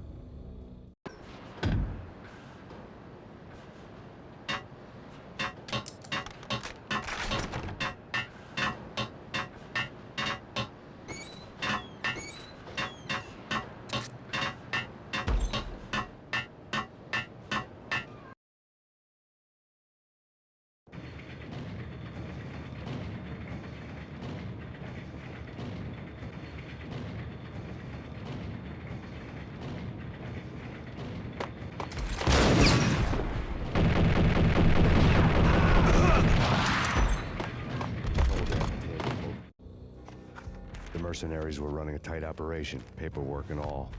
Merchandise missing again. A chemist had tried to smuggle it out for his own private party. Locked him up in cell B7 in D6's old test facility to wait for proper processing. I was close enough to hear the secrets, just beyond the next doorway.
D6 on one of the screens. Somewhere onwards, head rose above it. The core of the company.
go, go!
I had taken on the role of the mythic detective, Bogart as Marlowe, or as Sam Spade going after the Maltese Falcon to unravel all the mysteries. Following a path of clues to that final revelation, even if it would take me down to the cold, cavernous depths of a grave. You can't do this! My men are still inside! Do you have any idea why this is called Operation Deadeyes?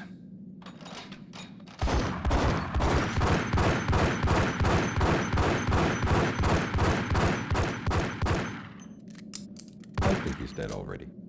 Let's do it.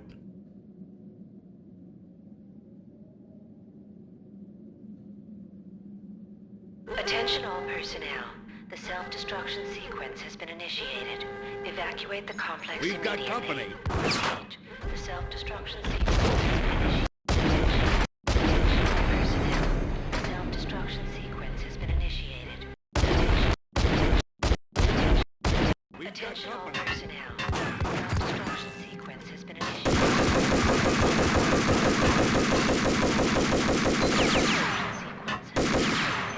Proceed to the nearest exit immediately. I had seen the logo. There was an old army bunker under the steel mill. I knew the military plaque on the floor. I had seen 1,000 variations of the insignia on crumbling brick walls everywhere in the city. The sword replaced by a syringe. Project Valhalla, V for Valkyr, V for Valhalla. All of a sudden it read like a crackpot conspiracy theory.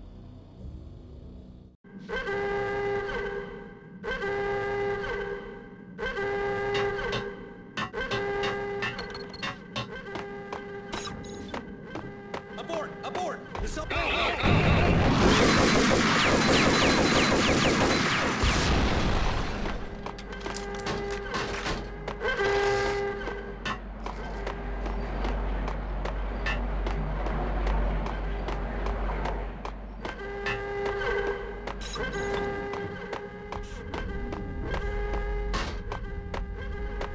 Attention all personnel.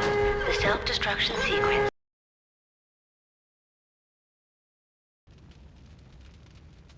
Attention all personnel.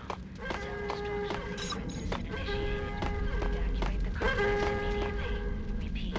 The self-destruction sequence has been initiated. Proceed to the nearest exit. Like everything else in the Valkyrie, the door code was a mystery to me.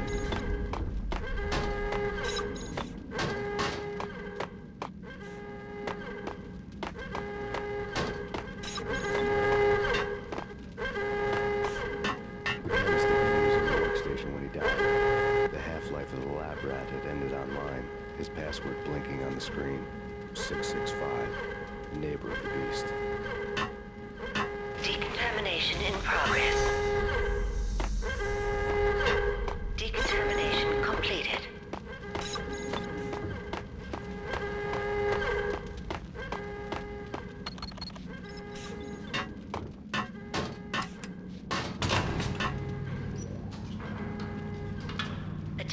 personnel.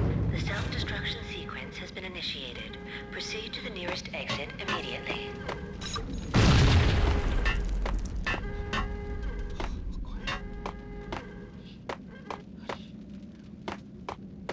Hey, in here! Hey, get me out of here! I'm innocent. There, let me in.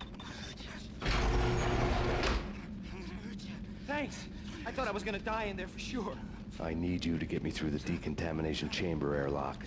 You're crazy! No way! The place is blowing up, for Christ's sakes! Either that or back to the cell. Your choice. Okay, I'll do it. I'll do it.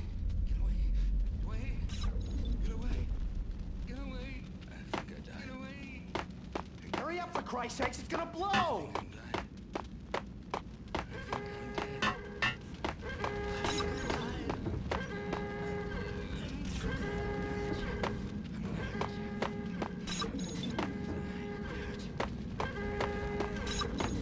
Attention all personnel. The self-destruction sequence has been initiated. Proceed to the nearest exit immediately.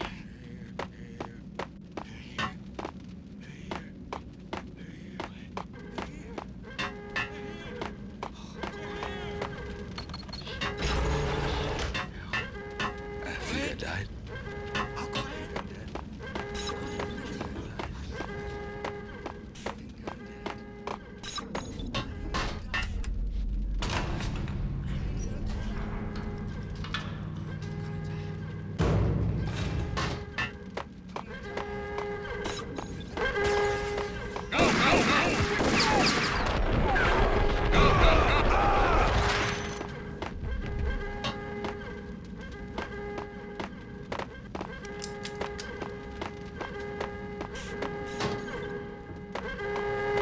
Get in! I'll punch you through! After this, you can go.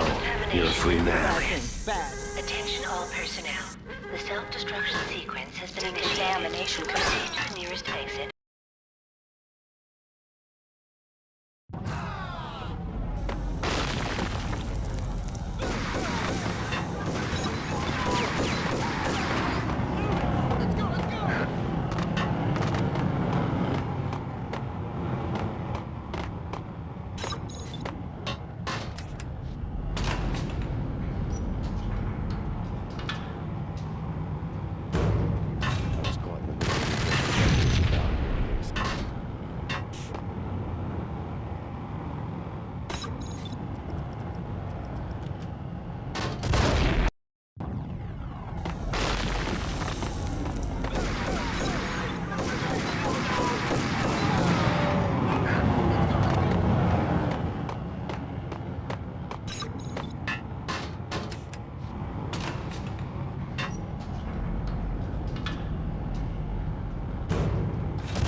Top secret.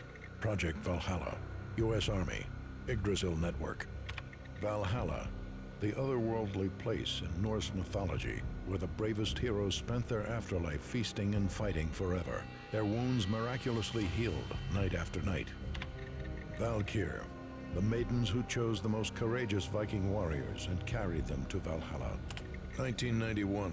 The research objective is to create a chemical substance to enhance the stamina and morale of infantry troops. 1995. Results unsatisfactory. Project canceled. Someone had decided to continue the sick experiment unauthorized. Project compromised. Data leak. Fix the damage by any means necessary. Security clearance red. Authorized by the project lead. Field test. Double the dosage for all the remaining test subjects. Observe and record the subject's behavior in an urban setting. The drop-off point was my old address in New Jersey. The file dated 3 years ago. Just when you thought you had reached the deepest depths of horror, it suddenly got worse. How to turn off that small voice inside your head that started to whisper that you should be glad that now, if not before, your revenge was justifiable on any conceivable moral scale. That small voice proved, beyond any doubt, that I was damned. The dagger-heeled moment had come and gone a long time ago.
was nothing more for me here.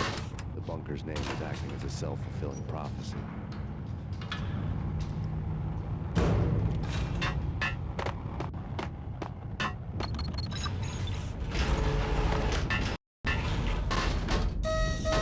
Decontamination. Self-destruction imminent. 30, 29, 28, 27, 26, 25, 24, 23, 22, 21, 20, 19, 18, 17, 16, 15, 14, 13, 12, 11, 10, 6, 4, 3, 2, 1.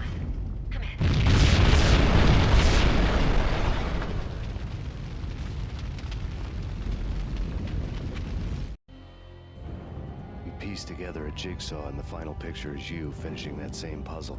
A mad, green-eyed killer standing behind you. An urban legend come true. The Project Valhalla test subjects had been the mad junkies who had murdered my loved ones. The rest was simple body count math. It all pointed to her. Ms. Valkyr. The factory went up in a fiery inferno behind me. All my leads were dead, turned to smoke and dust. I'd lost my way.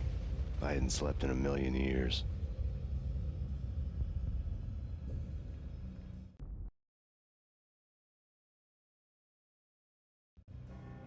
I felt thin as death. I've been living on an endless supply of week-old donuts. They were fuel for this crazy furnace inside my head. I couldn't remember when I had last seen the sun. I was on a permanent graveyard shift. When the darkness fell, New York City became something else.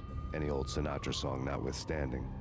Bad things happened in the night, on the streets of that other city, Noir York City. I was in an all-night diner, downing cup after cup of coffee that tasted like engine oil, when a new message from BB got me back on the killer track. What the hell happened at Roscoe Street? Maxie, I'm going out on a limb here. We need to talk this through, come up with a plan. 2:30 a.m., the Choir Communications Garage. The more I thought about Alex's murder and the frame-up, the more it felt like an inside job. I should have seen it coming. BB had sold me out, and now he wanted to finish what he'd started. The garage was dead. BB showed up in his tailor-made suit, gold watch, and cufflinks to match. All way beyond a cop's pay. Maxie. Oozing suave charm. He was guilty as hell. What the hell does BB stand for, anyway? Backstabbing bastard? Come on, don't be like that. Have a cigar. I don't smoke. Maxie, you have no idea how big this is. It's huge. You have no idea. I think I do. You're a bribe-taking bent cop who sold out his partner. Those mobsters in the subway were a dead giveaway. Hard to miss. Bet it was exactly like this with Alex. Up close and personal. You can't win this one, Max. No, but I can make damn sure none of you do either. BB turned out to be another cardboard cutout bad guy.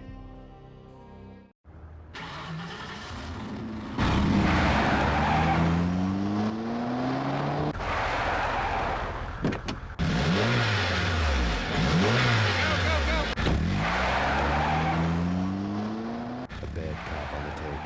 A cowardly right-hand man fleeing from the scene, leaving his paid thugs to do his dirty work.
reports of a fire at the Punchinello Manor in Westchester. The manor is the home of Angelo Punchinello, the alleged head of the Punchinello crime family. The police are now saying, contrary to their earlier statements, that Max Payne is still alive and at large. He continues his vendetta against the Mafia, of which this last act of arson is attributed to. I had no recollection of setting any fires, but I did remember the flames.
Refuse to do the smart thing.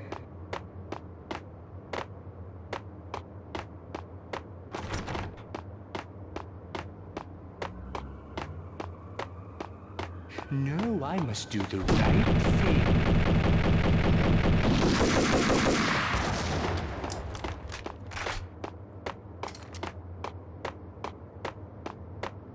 The payphone started to ring.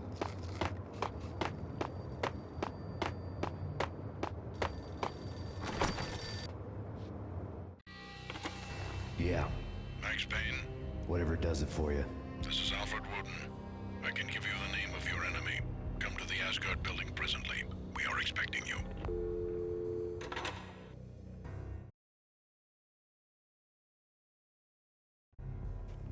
Woden was waiting for me on the steps of the old building. Mr. Payne, let's go inside. The others are anxious to begin. The others? Despite the general misconception, this building actually predates the City Hall by 2 years, thus being the oldest municipal building still in use here at the foot of the Brooklyn Bridge. No kidding. The old man played tour guide as he led me through a dark, domed hall. The answers I was after loomed large ahead. Mr. Payne, I would like to introduce you to my colleagues in what we call the Inner Circle. You've been watching too much X-Files. You have seen the files on Project Valhalla.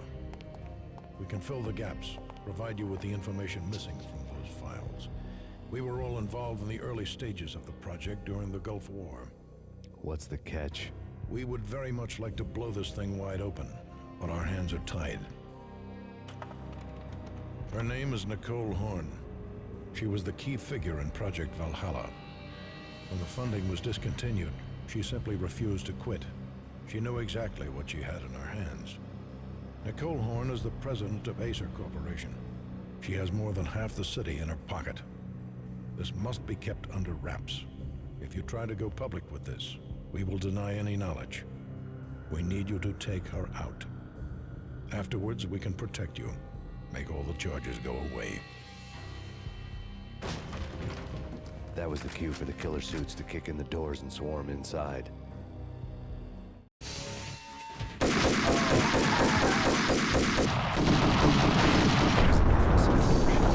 decided to leave early anyway. It was only a one-story fall.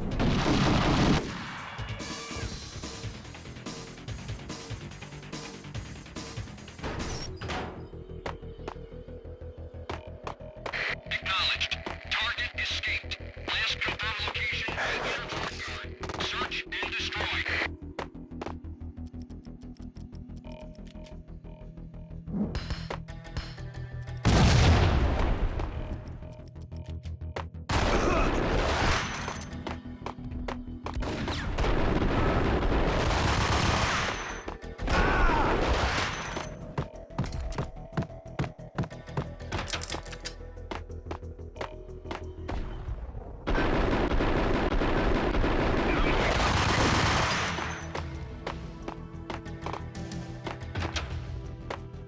One of the monitors showed what was on screen. The so-called corpse of Alfred Woden stood up, miraculously waking from his dirt nap, looking smug among his dead pals. In the land of the blind, the one-eyed man is king. I didn't know how he'd pulled it off, but it was a pretty slick way to get out of all his promises. Most of what he had said fit too well to be a load of crap. Cover me. I'm going in.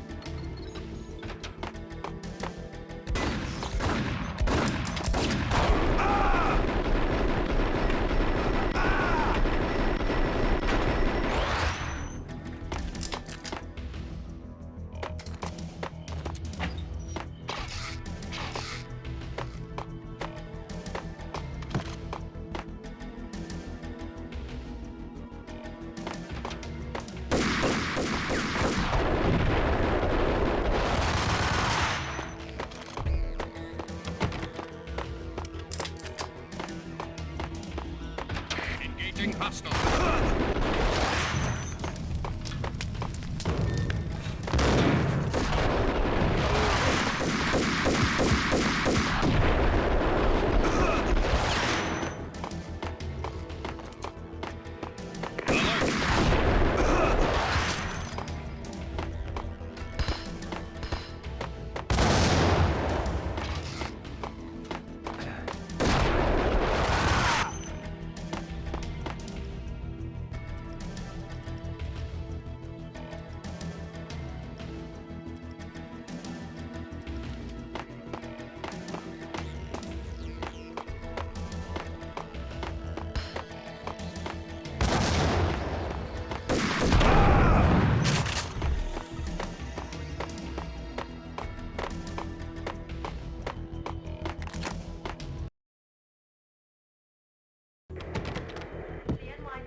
Nicole Horn had blackmailed the Inner Circle into silence. The tape came with a curt extortion note on a piece of expensive paper. I remembered Candy Dawn taping her clients in action on the side, selling the tapes to the highest bidder. I was sure that kinky sex was nowhere near Alfred Woden's worst sin. But I had a feeling that when this was over, any collateral would come in handy.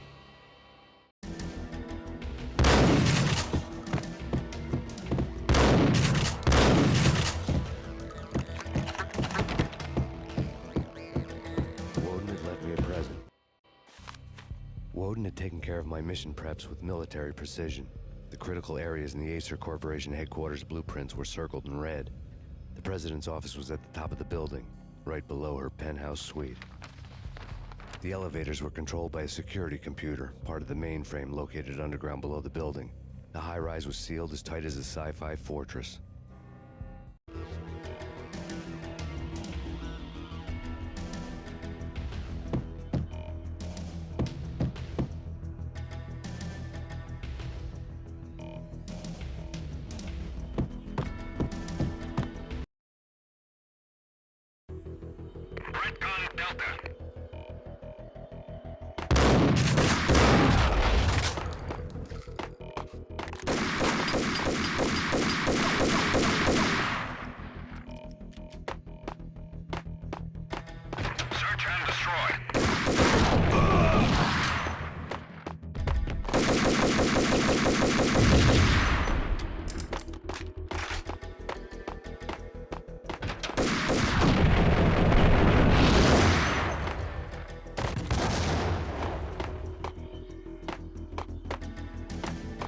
The best movie in the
best movie in the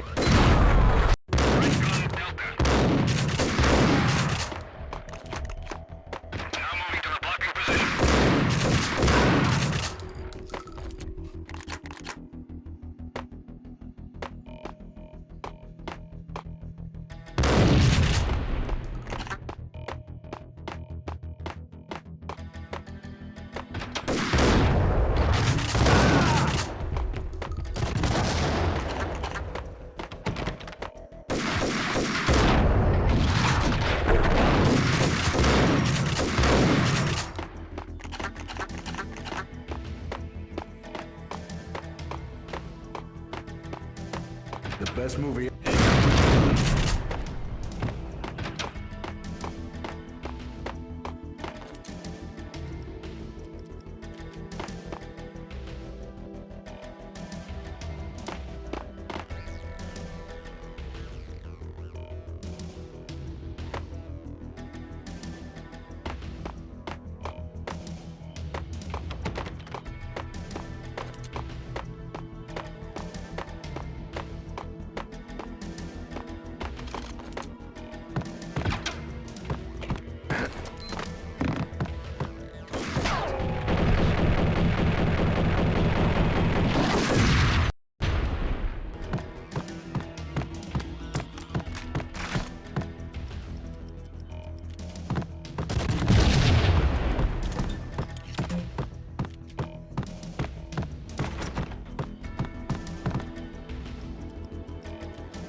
I dreamed of revenge.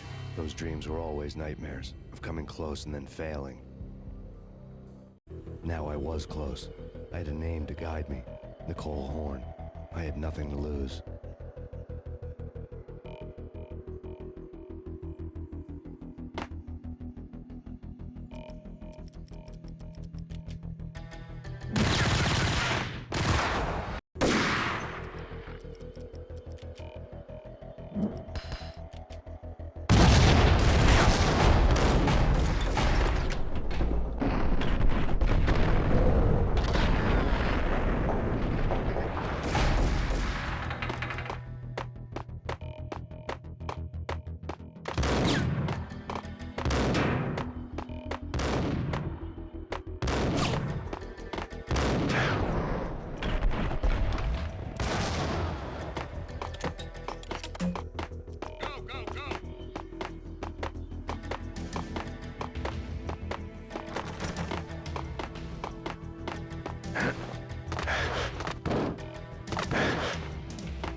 CIA, FBI, you've seen what?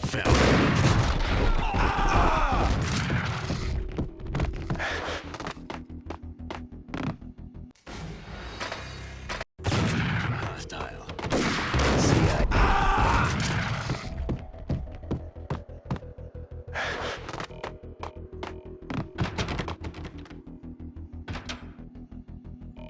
Take him down.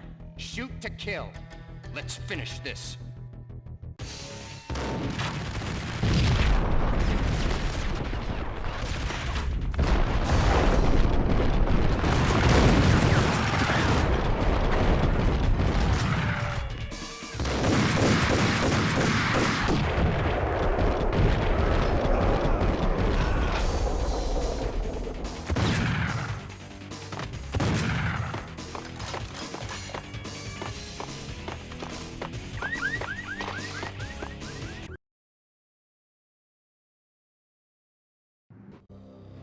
Mine wasn't the most original approach to the problem. It wasn't as if it hadn't all been done before. An eye for an eye, the first principle of revenge. Old as dirt, still going strong. The cardinal rule in going after someone with an intention to kill was not to make it personal, which it almost always ended up being anyway. It did with me. I took my time, cruising around the city in the snow. There was no hurry. I knew what I had to do now. I took my time, thinking about it, building up the rage. When I was ready, I parked the stolen wheels at the front entrance of the Acer Corporation headquarters. Got out, got in, got cracking. I had a bullet with Nicole Horn's name on it. I had 10,000 bullets with the Hag's name on them. She had ultra-high-tech security systems, enough mercenaries and weaponry to start World War III. There was no fear. New York disappeared behind a veil of snow. I had crossed the threshold. This was her domain, sleek and sexy and soulless, all glass and steel. A place of color-coded security key cards, metal detectors, and surveillance systems.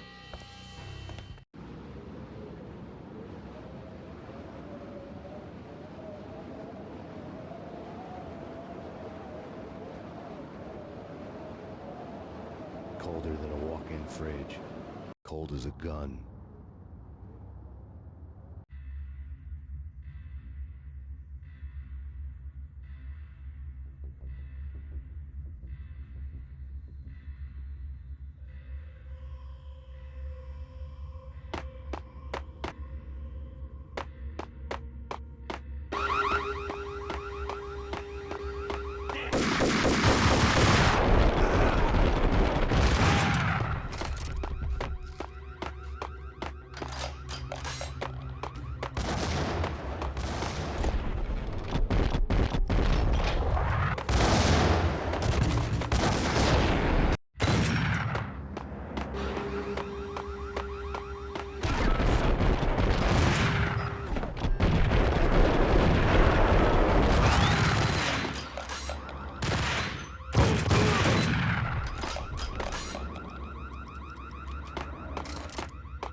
Max, we gotta stop meeting like this.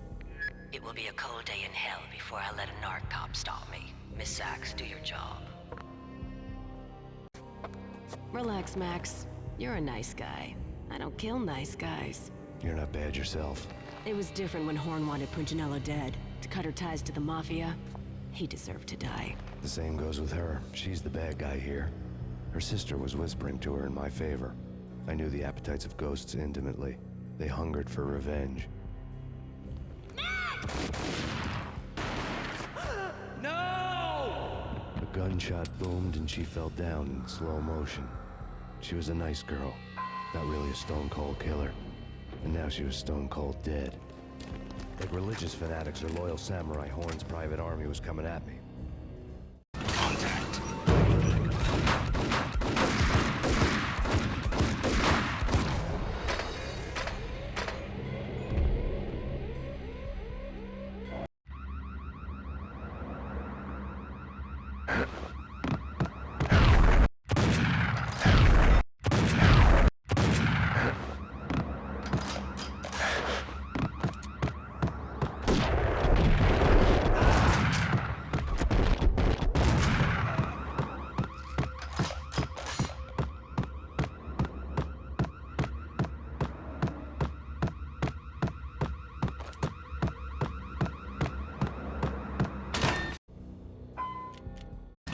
Located. Back up.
You know what I'm talking about. In all the cool action movies, and I'm talking about...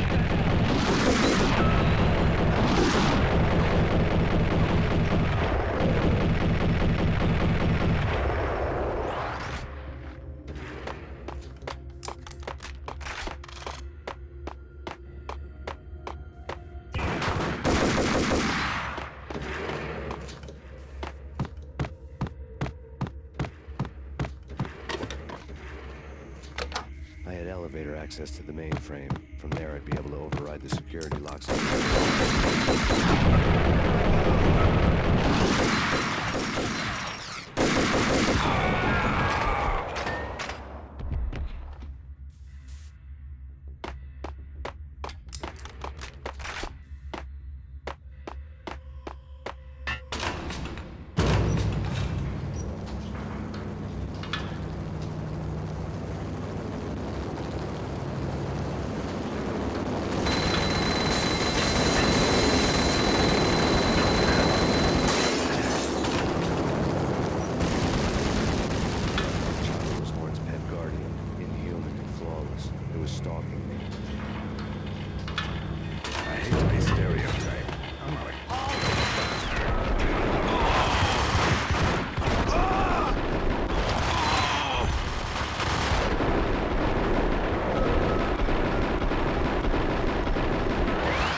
snowstorm, as if it was trying to get it all out before the end.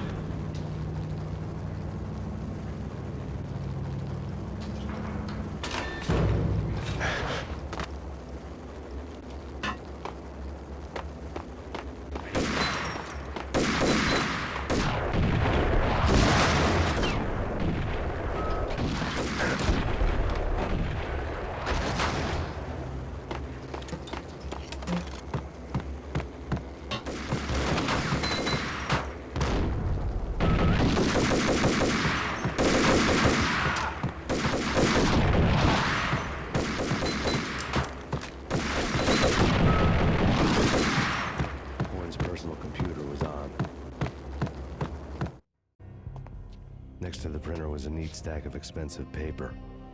Hacking through Horn's computer would have unearthed files of criminal plans, strategies for world domination, spy helicopter reports, illegal wiretap recordings, internet porno, all of the above. Take your pick. I really didn't care anymore. I had seen too much of it already.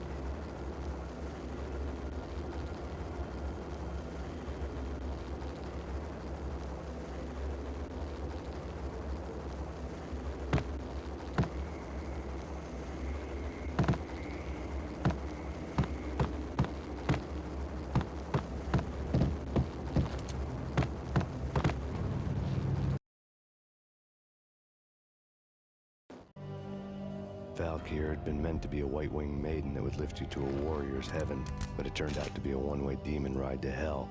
The devil was in the drug. I knew. I had met him.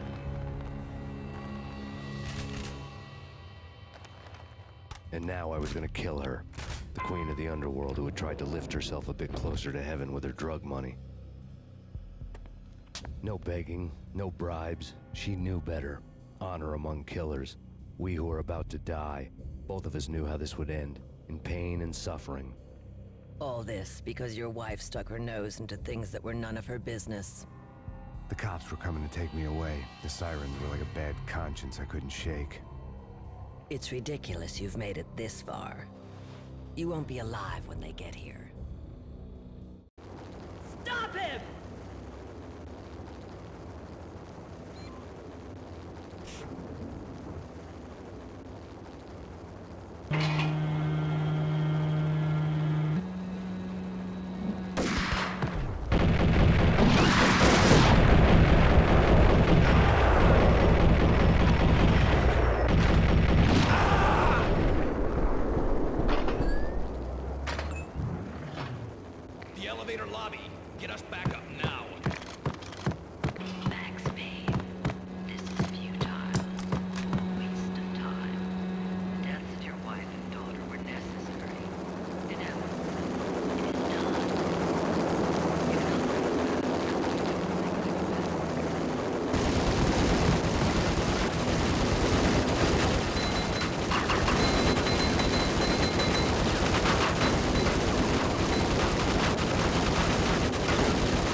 step further.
dead. The final gunshot was an exclamation mark to everything that had led to this point. I released my finger from the trigger. And then it was all over. The storm seemed to lose its frenzy. The ragged clouds gave way to the stars above. Max Payne, this is Deputy Chief Jim Bravura from the NYPD. We've got the building surrounded. Throw down your weapons and lie down with your hands behind your head. A bit closer to heaven.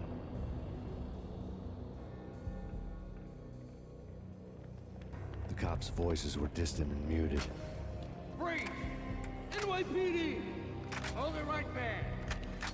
My ghosts released me from their haunting. Down below, New York City glittered like diamonds on black velvet. You gave us one hell of a ride. Take him down to Central Booking. You heard the man. Woden was there in the crowd, standing by the sidelines. It wouldn't be over till the man with the patch would say so. He'd say the right words. I knew he would. He'd better. Woden grinned smugly. It was the grin of a winner. That made two of us.